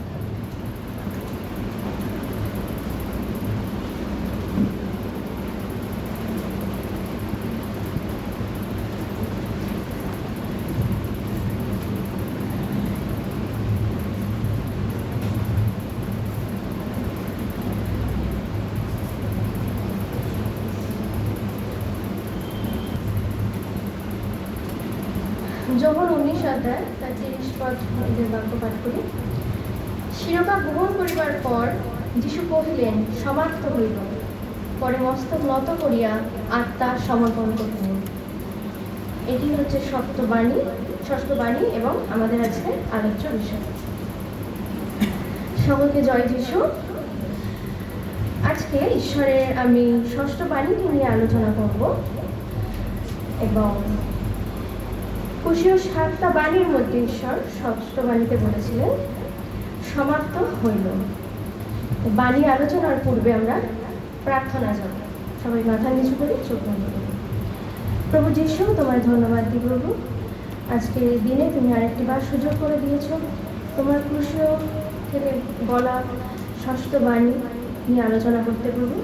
তুমি আশীর্বাদ করো, এই বাণী যেন আমাদের হৃদয়কে স্পর্শ করতে পারে প্রভু। তুমি সেই অনুগ্রহ দান করো, সকলের সহবর্তী হও প্রভু। এই বাণী যেন আমরা আমাদের অন্তরে লিখে রাখতে পারি। তুমি আশীর্বাদ করো। এই ছোট্ট ক্ষুদ্র প্রার্থনা প্রভু যিশু তোমার নামে চাই, আমেন। এই বাণীটি হলো বিশ্বস্ততার জয় এবং এক অসীম তৃপ্তির বাণী।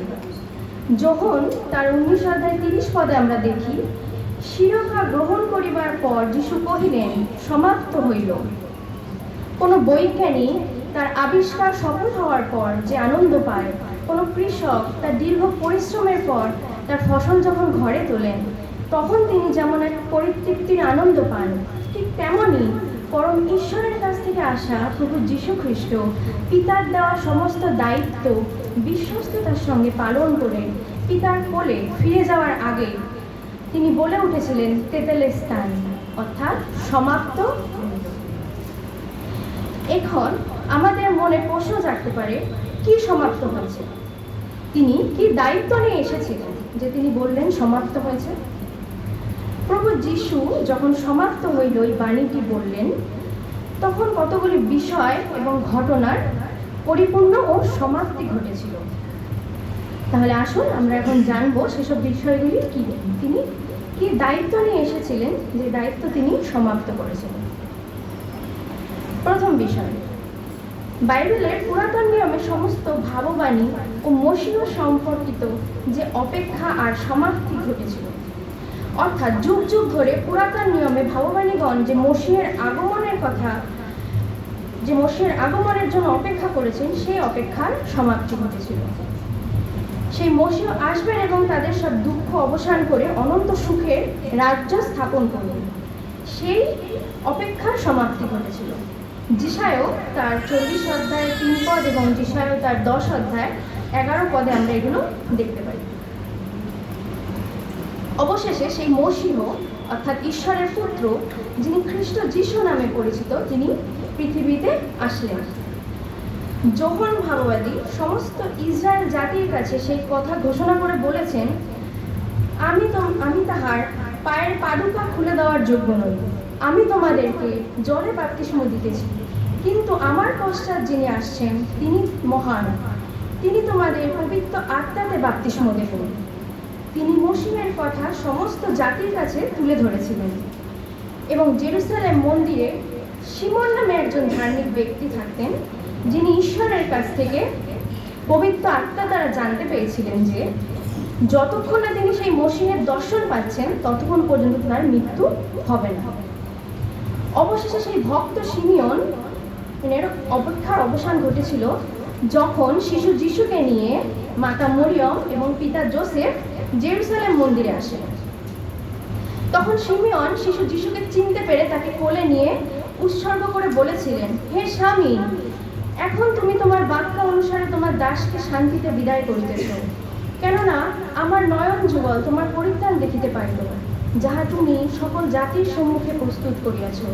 যা লেখা আছে লূক লিখিত সুসমাচার তার 2 অধ্যায় 29 থেকে 31 পদে। কিন্তু দুঃখের বিষয় হচ্ছে জিহুদি জাতি যে মসিহের জন্য অপেক্ষা করেছিলেন, তাহারা অধিকাংশই মসিহ অর্থাৎ ঈশ্বরের পুত্রকে চিনতে পারেননি। তিনি রাজার বংশ এবং রাজাদের রাজা ছিলেন, কিন্তু জগতের দিনহীন মানুষের জন্য তিনি দিনহীন রূপেই আমাদের মধ্যখানে এসেছিলেন। যোহন তার 1 অধ্যায় 9 থেকে 10 পদে আমরা দেখব, শিষ্য যোহন বলেছিলেন, তিনি প্রকৃত জ্যোতি ছিলেন, তিনি সকল মনুষ্যকে দীপ্তি দেন। তিনি জগতে আসিতেছিলেন, তিনি জগতে ছিলেন, এবং জগৎ তাহার দ্বারা হইয়াছিল, আর জগৎ তাহাকে চিনিল না।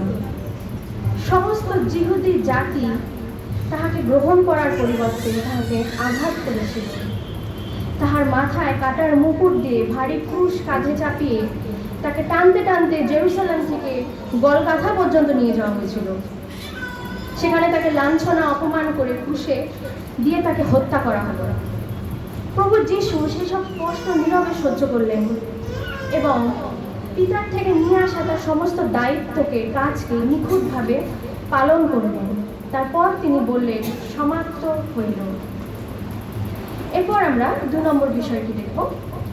প্রভু যিশু তিনি এক মহান আত্মবলিদান ও প্রায়শ্চিত্তের কাজ সাধনের জন্য জগতে এসেছিলেন। তিনি পিতার কাছ থেকে প্রায়শ্চিত্ত ও আত্মবলিদানের দায়িত্ব নিয়েই জগতে এসেছিলেন। প্রভু যিশুর ক্রুশীয় মৃত্যুর আগে পর্যন্ত মানুষ তাদের পাপ থেকে উদ্ধার পাওয়ার জন্য কোটি কোটি লক্ষ লক্ষ পশু দ্বারা বলি দিত। কিন্তু মানুষের পাপ থেকে উদ্ধার পাওয়ার জন্য কি পশুর রক্ত, পশুর বলিদানই যথেষ্ট? তা নয়। মানুষের পাপ থেকে মোচন এবং মুক্তি লাভের জন্য দরকার মানুষেরই রক্ত, আর সেই রক্ত হতে হবে এমন খাঁটি, পবিত্র, নির্দোষ এবং নিষ্কলঙ্ক। তাহলে এখন প্রশ্ন, এমন রক্ত কোথায় আছে? কারণ বাইবেল বলেছে সকলেই পাপ করিয়াছে এবং ঈশ্বরের গৌরবহীন হইয়াছে। পাপ করে না এমন কোনো প্রাণী নাই, সকলে বিপথে গিয়াছে, ঈশ্বরের অন্বেষণকারী কেহ নাই। সুতরাং সকলেই পাপী।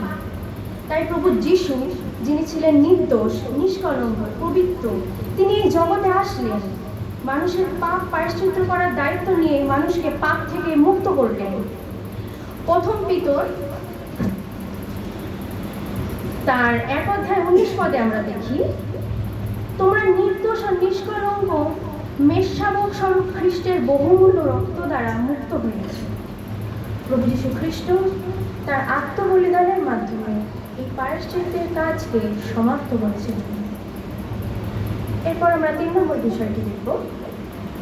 প্রভু যিশু মহাপরাক্রমী পিতা ঈশ্বর ও সাধারণ মানুষের মধ্যে এক মিলনের সেতু তৈরি করার জন্য তিনি পৃথিবীতে এসেছিলেন। মিলনের সেতু তৈরি করার কাজকে তিনি সমাপ্ত করেছেন। পুরাতন নিয়মে আমরা দেখি ঈশ্বর ছিলেন সাধারণ মানুষের ধরাছোঁয়ার বাইরে। তিনি ছিলেন তেজময়, পরাক্রমী, পবিত্র। তাই সাধারণ মানুষের সাথে তার সম্পর্ক ছিল ভয় এবং শ্রদ্ধা। তিনি রক্ত মাংসের শরীরে দিনহীন রূপে মানুষের মধ্যে নেমে এলেন প্রভু যীশু খ্রিস্টের রূপে। যখন তার 1 অধ্যায় 18 পদে আমরা দেখি, ঈশ্বরকে কেহ কখনো দেখে নাই, একজাত পুত্র, যিনি পিতার পরে থাকেন, তিনি তাহাকে প্রকাশ করিয়াছেন। তাহলে পুত্র যীশু খ্রিস্টের মাধ্যমেই ঈশ্বর জগৎকে তার গভীর ভালোবাসা প্রকাশ করেছেন। প্রথম যোহন 4:10 আমরা আবার দেখি, আমরা যে ঈশ্বরকে প্রেম করিয়াছিলাম তাহা নয়, কিন্তু তিনি আমাদিগকে প্রেম করিলেন এবং আপন পুত্রকে আমাদের পাপার্থক প্রায়শ্চিত্ত হইবার জন্য প্রেরণ করিলেন। প্রভু যীশু তিনি ঈশ্বর এবং মানুষের মধ্যস্থ হয়ে ঈশ্বরের সাথে মানুষের যোগ স্থাপন করলেন। পাপে হারিয়ে যাওয়া মানুষের জন্য ক্রুশে প্রাণ দিয়ে তিনি পবিত্র ঈশ্বরের সাথে মানুষের যোগ করে দিলেন। ক্রুশই হলো সেই সেতু যার মাধ্যমে পাপী মানুষ ঈশ্বরের কাছে পৌঁছাতে পারে। তাই যিশু বলেছেন, আমি পথ, আমি সত্য, আমি জীবন, আমার দিয়া না আসিলে কেহ পিতার নিকটে আইসে না। তিনি ঈশ্বরের সঙ্গে মানুষের এই সেতু বন্ধনের কাজকে সমাপ্ত করেছিলেন। তাই তিনি বলেছিলেন, সমাপ্ত হইল। চতুর্থ যে বিষয়টি আমরা দেখব, প্রভু যীশু খ্রিস্টের কঠোর শারীরিক পরিশ্রমের সমাপ্তি ঘটেছিল। তিনি জানতেন অদূরে তার জন্য অপেক্ষা করছে সম্বর্ধনা, সমাদন, মহিমা। প্রকাশিত বাক্য তার 5:12 সাধু যোহন দর্শনে দেখেছিলেন অযুত অযুত দূতগণ চিৎকার করে বলছেন, মেষশাবক যিনি হত হইয়াছিলেন, তিনি পরাক্রম, ধন ও জ্ঞান ও শক্তি ও সমাদর ও গৌরব ও ধন্যবাদ এই সকল গ্রহণ করিবার জন্য। তিনি যে অক্লান্ত পরিশ্রম করে সকল মানুষের জন্য পরিত্রাণের সৌধ তৈরি করেছিলেন, সেই কাজ সমাপ্ত হয়েছিল। যিশু সমাপ্ত হইল বাণীতে বোঝাতে চেয়েছিলেন যে তার সাময়িক কষ্টের সমাপ্তির সঙ্গে সঙ্গে এক নতুন সূচনা ঘটবে। প্রভু যীশু খ্রিস্টের মৃত্যুর মধ্যে দিয়ে তিনি অনন্ত জীবনের সূচনা করেছিলেন। প্রথম করিন্থীয় তার 15:22 আমরা যদি দেখি, কারণ আদমে যেমন সকলে মরে, তেমনি আবার খ্রিস্টেই সকলে জীবন প্রাপ্ত হইবে। অর্থাৎ প্রভু যীশু খ্রিস্ট এই নতুন সৃষ্টির কাজকে সমাপ্ত করেছিলেন। প্রভু যীশু এই এতগুলো বিষয়কে সমাপ্ত করেছিলেন, তাই তিনি ক্রুশ থেকে বলেছিলেন, সমাপ্ত হইল। পিতার কাছ থেকে নিয়ে আসা সকল দায়িত্ব পালন করে তিনি বলেছিলেন, সমাপ্ত হইল। তাই আসুন আমরা যিশুর এই আত্মবলিদানের কথা স্মরণে রেখে ঈশ্বরের ইচ্ছা মতো নিজেদের জীবনকে পরিচালনা করি এবং ঈশ্বরের পথে থাকি। ঈশ্বরের কাছে প্রার্থনা করি যেন তিনি সর্বদা আমাদের সঠিক পথে চালনা করেন। আসুন আমরা প্রার্থনা করি। প্রভু যীশু, তোমাকে ধন্যবাদ দিই, তুমি ক্রুশ থেকে যে ষষ্ঠ বাণী বলেছিলে সমাপ্ত হইয়াছে, তোমার এই বাণীর অর্থ আমাদের বুঝতে সাহায্য করেছো। কত কষ্ট তুমি সহ্য করেছো প্রভু, তারপরেও তুমি তোমার পিতার বাধ্য থেকেছো, পিতার প্রত্যেকটা কথা তুমি দায়িত্ব সহকারে পালন করেছো প্রভু। এর জন্য তোমায় ধন্যবাদ। তুমি দয়া করো যীশু, আমরা যেন আমাদের মনকে পরিবর্তন করতে পারি এবং তোমার কাছে ফিরে আসতে পারি, সর্বদা তোমার সাথে থাকি, তোমার কথা মতন চলি। তুমি সেই অনুগ্রহ দান করো। এই প্রার্থনা প্রভু যীশু তোমার নামে চাই। আমেন।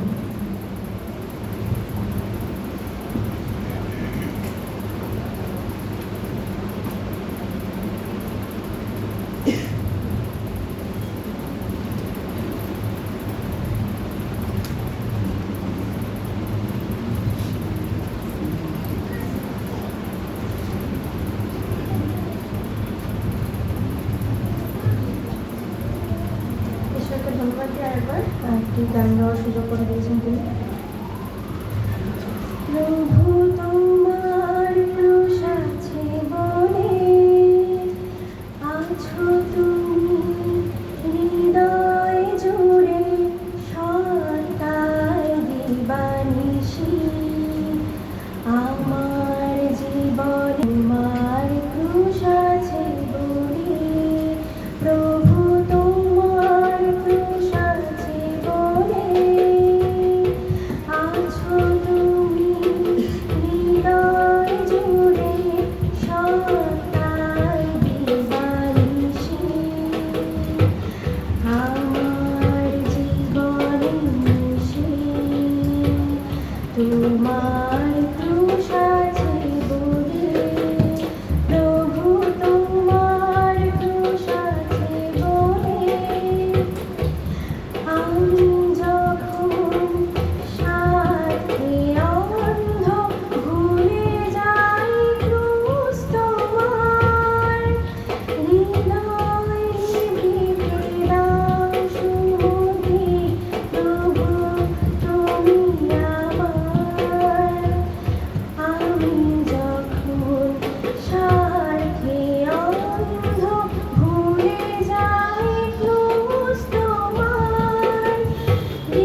সপ্তম বাণীতে যাবে এবং আমাদের তরশ্রী সাহা তিনি বলবেন প্রথমে লুক 23 অধ্যায় 44-45 পাঠ করবার পর।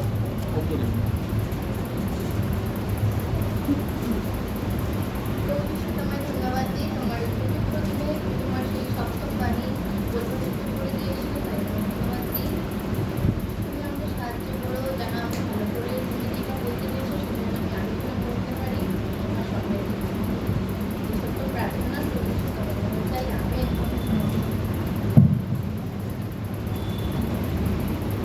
সপ্তম বাণী। পিতা, তোমার হস্তে আমার আত্মা সমর্পণ করি। লুক লিখিত সুসমাচার 23 অধ্যায় 46 পদ। বাক্যের শুরুতে দেখি ক্রুশের উপর থেকে যিশুর প্রথম বাণীটি শুরু হয়েছিল পিত দিয়ে, এবং শেষ বাণীটি সপ্তম বাণীটিও শুরু হয়েছিল পিত সম্বোধন দিয়ে। কারণ আদি থেকে এখনো পর্যন্ত সব সময় বিশ্বব্রহ্মাণ্ডে পিতা, পুত্র, পবিত্র আত্মা এই তিন ব্যক্তিকে ছাড়া কিছুই হবে না। সবকিছু পিতার ইচ্ছা অনুসারেই হয়েছে। যীশু খ্রিস্ট পিতার আজ্ঞা অনুসারেই ক্রুশে প্রাণ দিয়েছিলেন। প্রভু যীশু পৃথিবীতে সব কাজ পিতার আজ্ঞা অনুসারেই করেছিলেন। প্রভু যীশু যখন এই পৃথিবীতে ছিলেন তার দুঃখ ভোগের সময় এবং সব সময় পিতাকে তার পাশে পেয়েছিলেন, কিন্তু কিছু মুহূর্তের জন্য পিতার থেকে পুত্র যীশু বিচ্ছেদ হয়ে গেছিলেন। এটা আমরা চতুর্থ বাণীতে শুনেছি। আর শেষ বাণীতে, সপ্তম বাণীতে পড়ে আমরা বুঝতে পেরেছি যে পিতার সঙ্গে যিশুর পূর্ণ পুনর্মিলন হয়ে গেছে। যিশু পৃথিবীতে, যিশুর যত কার্য ছিল এই পৃথিবীতে সেই কার্য সম্পূর্ণ হয়েছে এবং তিনি স্বেচ্ছায় নিজের আত্মা ঈশ্বরের হাতে সমর্পণ করেছে। পুরাতন নিয়মে আমরা দুটি জায়গায় আত্মা সমর্পণের আহ্বানই দেখতে পাই। দ্বিতীয় শমূয়েল 24 অধ্যায় তার 14 পদ, যেখানে বলেছে, দাউদ গাদকে কহিলেন, আমি বড়ই বিপদগ্রস্ত হইলাম। আইসুন আমরা সদাপ্রভুর হস্তে করি, কেননা তাহার করুণা প্রচুর, কিন্তু আমি মনুষ্যের হস্তে পড়িতে চাহি না। আর আরেক জায়গায় বলেছেন, যেটি লেখা হয়েছে দাউদ রাজারই গীত সংহিতা 31 অধ্যায় 5 পদে, আমি তোমার হস্তে আমার আত্মা সমর্পণ করি। এটির মাধ্যমে আমরা শিক্ষা পেয়েছি যে আত্মা যে দিয়েছেন আমরা তার কাছেই সমর্পণ করব। এই শিক্ষাটি প্রভু যীশু খ্রিস্ট আমাদের শিখিয়ে গেছেন। প্রভু যীশু একজন অসহায় হিসাবে কিন্তু মারা যান, বরং তিনি স্বেচ্ছায় নিজের জীবন দিয়েছেন আমাদেরকে পাপ থেকে উদ্ধার করবেন বলে। সাধারণত যাদেরকে ক্রুশে দেওয়া হতো আগে, তারা 2 থেকে 3 দিন পর্যন্ত কষ্ট পেয়ে মারা যেতেন, কিন্তু প্রভু যীশু কয়েক ঘন্টার মধ্যেই মৃত্যুবরণ করেছেন। যখন পিলাত এই কথাটা শুনতে পেয়েছিল যে প্রভু যীশু অনেক তাড়াতাড়ি মারা গেছেন, তিনি অবাক হয়ে গেছিলেন। যে জিনিসটা আমরা মার্ক 16 অধ্যায় 44 পদে দেখতে পাই। আমরা আরেকটি পদ দেখব যোহন 10 অধ্যায় 17 থেকে 18 পদের মধ্যে, যেখানে যীশু বলেছেন, পিতা আমাকে এই জন্য প্রেম করেন, কারণ আমি আপন প্রাণ সমর্পণ করি, যেন পুনরায় তাহা গ্রহণ করি। কেহ আমা হইতে তাহা হরণ করে না, বরং আমি আপনা হইতে তাহা সমর্পণ করি। তাহা সমর্পণ করিতে আমার ক্ষমতা আছে এবং পুনরায় তাহা গ্রহণ করিতেও আমার ক্ষমতা আছে। এই আদেশ আমি আমার পিতা হইতে পাইয়াছি। এইখানে যিশু এই কথাটা বলে বোঝাতে চেয়েছেন যে কোনো মানুষের জীবন কি মৃত্যুর উপরে এমন কর্তৃত্ব নেই, কিন্তু প্রভু যিশুর নিজের ঈশ্বরীয় ক্ষমতা দ্বারা নির্দিষ্ট সময়ে স্বেচ্ছায় তার আত্মা সমর্পণ করেছে।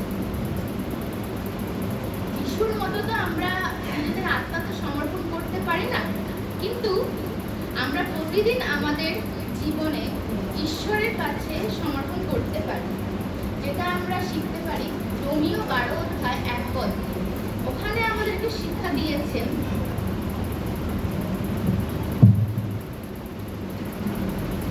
তোমাদের দেহকে জীবন্ত পবিত্র ঈশ্বরের গ্রহণযোগ্য বলিদান হিসাবে দান করো।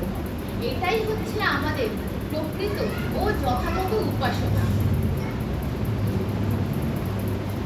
যিশু একবারও ও চিরকালের জন্য তার জীবন দিয়েছেন, কিন্তু আমাদের প্রতিদিন অনুগত আত্মসমর্পণ ও উপাসনার মাধ্যমে ঈশ্বরের হাতে নিজেদের সমর্পণ করতে হবে। প্রভু যিশু আত্মসমর্পণের কথা যখনই বললেন, সেই মুহূর্তে তার আত্মা ঈশ্বরের কোলে ছিল। যিশু সেই প্রথম পথ দেখিয়ে দিয়ে গেলেন প্রকৃত ঈশ্বরীয় প্রেম এবং প্রকৃত ঈশ্বরীয় আত্মাকে সমর্পণ করা। আমরা দেখতে পাই যখন স্তিফানকে পাথর মারা হচ্ছিল, তখন তিনি প্রার্থনা করেছিলেন যে, হে প্রভু যিশু, আমার আত্মাকে গ্রহণ করো, যেটা আমরা প্রেরিত 7:59 পদে দেখতে পাই। আমরাও যেন স্তিফানের মতো যিশুর কাছে আমাদের আত্মাকে যেন সমর্পণ করতে পারি। যখন প্রভু যিশু তার শেষ নিঃশ্বাস ত্যাগ করলেন, তিনি আমাদের জন্য বিশ্বাস, আত্মসমর্পণ ও শান্তির সর্বোচ্চ উদাহরণ রেখে গেলেন। তিনি নিরাশায় মারা যাননি, বরং নিশ্চিত বিশ্বাসের সঙ্গে যে পিতা তাকে গ্রহণ করেছেন। আজ তিনি আমাদেরও সেই একই বিশ্বাসের জন্য আহ্বান জানাতেন, আমাদের জীবন তার হাতে সমর্পণ করতে, যিনি অনন্তকাল ধরে আমাদের আগলে রেখেছেন। তাহলে এখান থেকে আমাদেরকে এই শিক্ষা লাভ করতে হবে যে আমরাও যেন নিজেদেরকে প্রভু যিশুর হাতে যেন সমর্পণ করে দিই। যে কোনো কাজের সময় আমরা যখনই যা কিছু করি, সব সময় যেন আমরা নিজেদেরকে প্রথমে প্রভু যিশুর হাতে সমর্পণ করে দিতে পারি। আসুন প্রার্থনা। ধন্যবাদ দিই, তুমি তোমার এই বাক্যটাকে বলতে সুন্দর করে দিয়েছো, তুমি বলতে সাহায্য করেছো, তাই তোমার ধন্যবাদ দিতে। এই বাক্যের মাধ্যমে তুমি যে আমাদেরকে যা শিক্ষা দিয়েছো যে তোমার কাছে যেন আমরা আমাদের আত্মা সমর্পণ করি, আমরা যেন নিজেদেরকে সমর্পণ করে দিতে পারি, সেই শিক্ষা মেনে যেন আমরা আমাদের জীবনে কাজ করতে পারি। তুমি আমাদের সঙ্গে সঙ্গে প্রার্থনা চাই। আমেন। আমেন।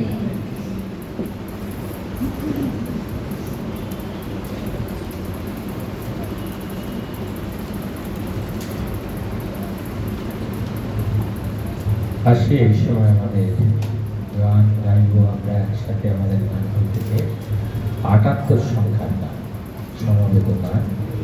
এই সময় আমরা গান সংগ্রহ করি। আমাদের এক সপ্তাহ ধরে আমরা যারা এই দুঃখ ভোগের সময় আমরা কেউ কেউ উপবাস করেছি, সেই গান এবং যিশুর দুঃখ ভোগের জন্য আমরা অন্য শুক্রবারের গান তৈরি করে আসবো এবং তারপরে সেই গান উৎসর্গ করবেন আমাদের প্রাচীন আশিসরা।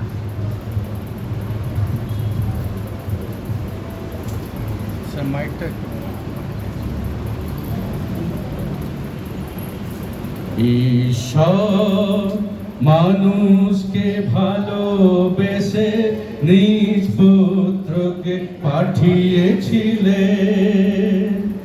আমরা তাকে ক্রুশে দিয়েছি, আমরা তাকে ক্রুশে দিয়েছি। হায় হায় কি যে ভুল করেছি, মোরা নিজের পাপে নিজে মরেছি। হায় হায় কি যে ভুল করেছি, মোরা নিজের পাপে নিজে মরেছি। আমরা তাকে ক্রুশে দিয়েছি, আমরা তাকে ক্রুশে দিয়েছি। ঈশ্বর মানুষকে ভালোবেসে নিজ পুত্রকে পাঠিয়েছিলেন, আমরা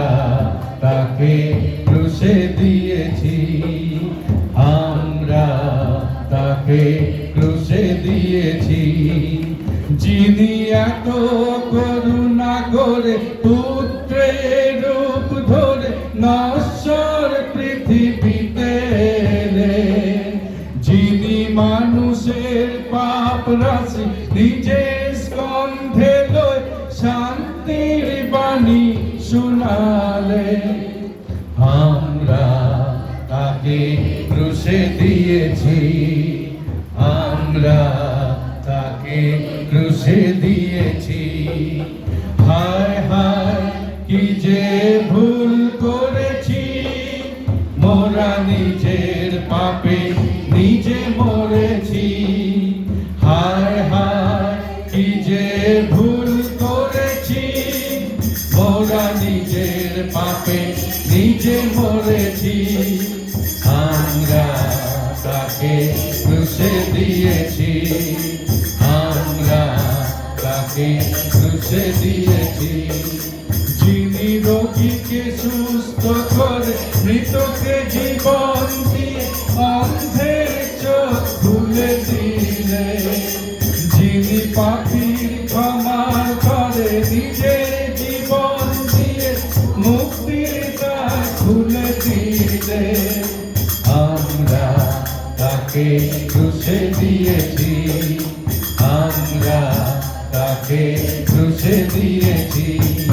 হায় হায় কি যে ভুল করেছি, মোরা নিজের পাপে নিজে মরেছি। হায় হায় কি যে ভুল করেছি, মোরা নিজের পাপে নিজে মরেছি। আমরা তাকে ক্রুশে দিয়েছি, আমরা তাকে ক্রুশে দিয়েছি। যিনি সকল ব্যথা ভুলে জীবনের দ্বার খুলে আলোর সন্ধান দিলে, যিনি পাপীকে ভালোবেসে পাপের ক্ষমা দিতে রক্তের ধারা বহালে, তিনি মৃত্যুকে জয় করেছে, তিনি আমাকে বাঁচিয়েছে। ঈশ্বর মানুষকে ভালোবেসে নিজ পুত্রকে পাঠিয়েছিলেন। আমরা তাকে ক্রুশে দিয়েছি, আমরা তাকে ক্রুশে দিয়েছি। হায় হায় কি যে ভুল করেছি, মোরা নিজের পাপে নিজে মরেছি। হায় হায় কি যে ভুল করেছি, মোরা নিজের পাপে নিজে মরেছি। আমরা তাকে ক্রুশে দিয়েছি, আমরা তাকে ক্রুশে দিয়েছি। মাথা নত করি, প্রার্থনা করি। পবিত্র পবিত্র মঙ্গল প্রভু, তুমি আশীর্বাদ করেছো প্রভু। আজ এই পূর্ণ দিনে প্রভু আমরা মিলিত হলে পেয়েছি প্রভু, তোমার চরণ তলে প্রভু তোমাকে মহানামে ধন্যবাদ করি প্রভু। প্রভু তোমার সেই ক্রুশীয় মৃত্যু প্রভু, তোমার সেই রক্ত প্রভু আজ আমাদের শরীরে বইছে প্রভু। আমরা যা তোমার দাস দাসীরা মনোনীত সন্তান প্রভু, প্রভু সেই মনোনীত সন্তানরা তোমার গৃহে যে দান এনেছে প্রভু, তাদেরকে তুমি প্রচুর রূপে তুমি আশীর্বাদ করো প্রভু। স্বর্গের ভান্ডার কত অপূর্ণ তাদের পরিবারকে, তাদের সন্তানদেরকে সমস্ত কিছুতে তুমি পূর্ণ করে প্রভু। সমস্ত কিছু প্রভু তুমি তোমার যেমন সপ্তবাণীকে পূর্ণ করেছো, তোমার কার্যকে পূর্ণ করেছো প্রভু, তুমি তাদের তুমি অভাব অনটন সব কিছুতে পূর্ণ করো। এই দানকে তোমার কাছে উৎসর্গ করো প্রভু। সমস্ত কিছু প্রার্থনা তোমার সেই চরণ ডালা প্রভু তোমার কাছেই রাখে। এই প্রার্থনা তোমার সেই ত্রাণকর্তা প্রভু যীশু খ্রিস্টের নামে চাই, আমেন।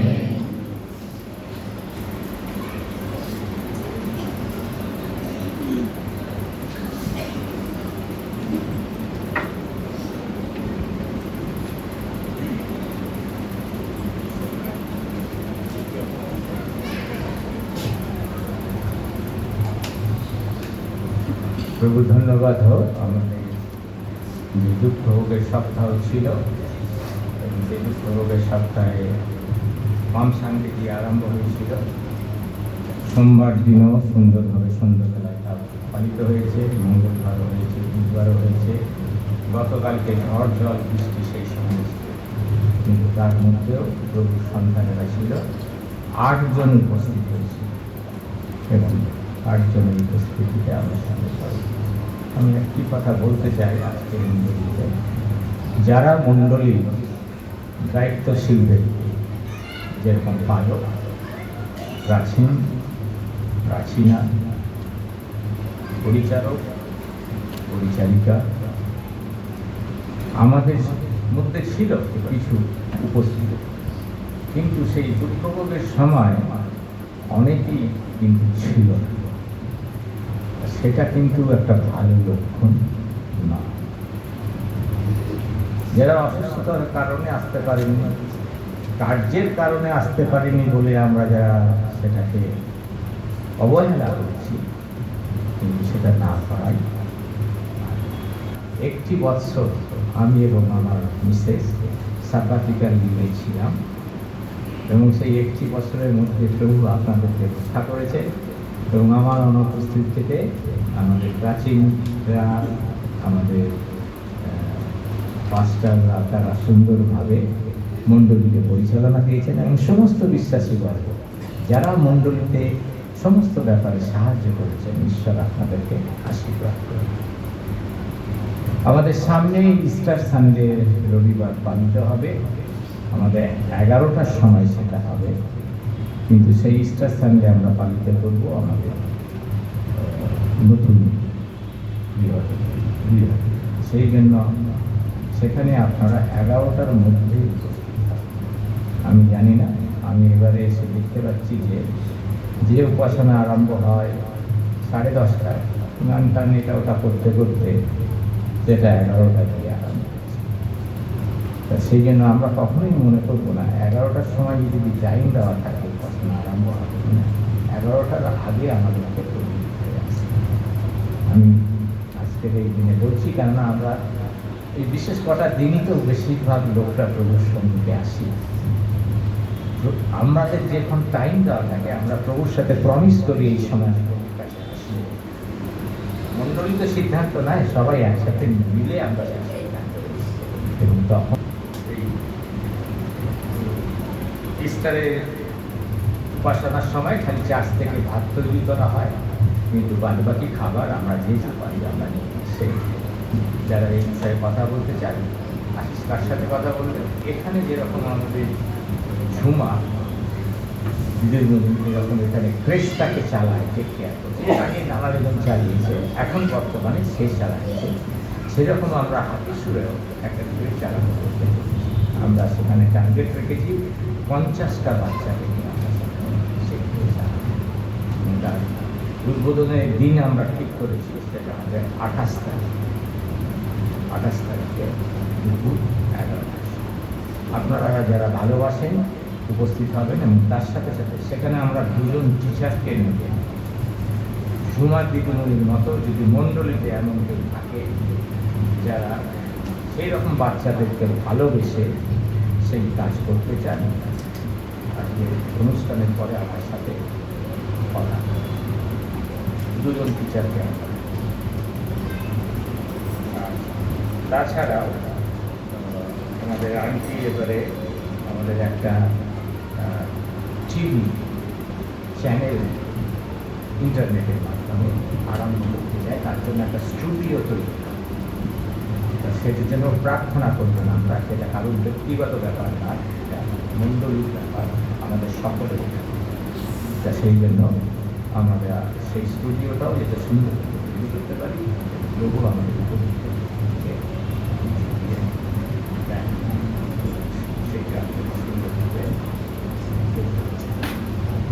এছাড়াও আমাদের কাছে একটা টিম আসবে, এবং তারা এই 22 তারিখে কাজ বাকি আছে, সেটা যখন সুন্দরভাবে হয়, এবং আমরা মণ্ডলীতে মিলে একবার গিয়ে যখন দরজা খুলবে তাদের কাছে যারা যেতে চান এখন একটু প্রস্তুতি নেন, যেন আমরা গিয়ে সেটা থেকে উদ্বোধন করে আসতে পারি। যেতে গেলে যাতায়াতের খরচ যেটা, আমরা ট্রেনে যাই, বাসে যাই, যে কোনো করে যাই, সেটা নিজেদেরকে বিয়ার করতে হবে, কিন্তু আদার যে আনুষঙ্গিক খরচ থাকবে সেটা আমরা মণ্ডলী থেকে, এবং তার পাসপোর্ট থাকতে হবে, তার ভিসা আছে, সে ব্যাপারেও আমাদের প্রাচীন আশিসবাবু আছে, উনি যারা ইন্টারেস্টেড আশিসবাবুর সাথে কথা বলবেন। তখনই সেটা সম্ভব যখন দুই দেশের মধ্যে সম্পর্ক বজায় থাকবে, যখন সেটা দরজা খুলবে, ভিসা পাওয়া যাবে তখন। আর তাছাড়াও আমাদের আরেকটি মন্দির রয়েছে উত্তর দিনাজপুরের পারুল, সেই পারুল মন্দিরটা মাতৃমন্দির, এবং তার মাধ্যমে আরও গোটা 7 মন্দির তার দুটো বিহারে হয়েছে, আরও গোটা 5 উত্তর দিনাজপুরে হয়েছে। সেই জন্য প্রার্থনা করবেন যেন সেই মাতৃমন্দিরই এখনো পর্যন্ত উপরে উঠতে পারে। কনস্ট্রাকশন চলছে, যেন সেটা সুন্দরভাবে কমপ্লিট। এছাড়া কোনো মান্ডলিক বিষয় আছে শেয়ার করার মতো? তাহলে আমরা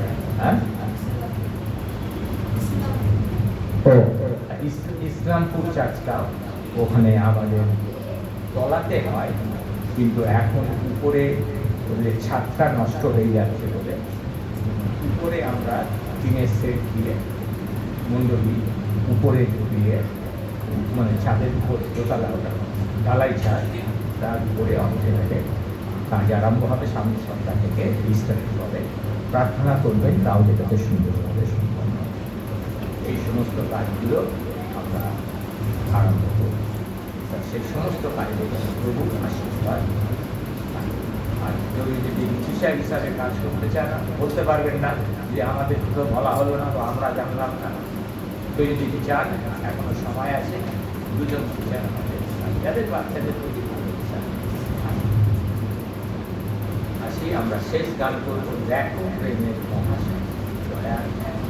আমাদের গানকে 162 গান, এবং এই গানটি গাইব যখন আমরা উঠে দাঁড়াবো মন প্রাণ।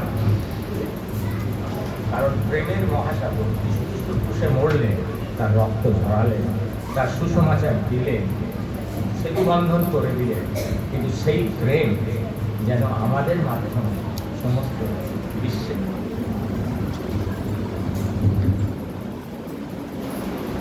দেখো প্রেমে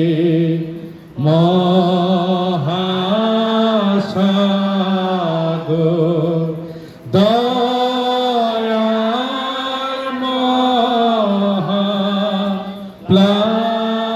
মহাপ্লাবন হয়।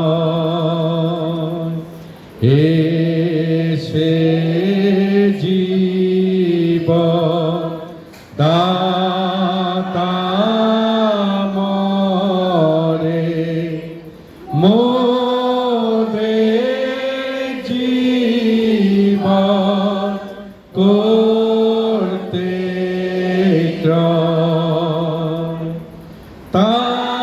তাহার কথা কে না বলে, তার প্রশংসা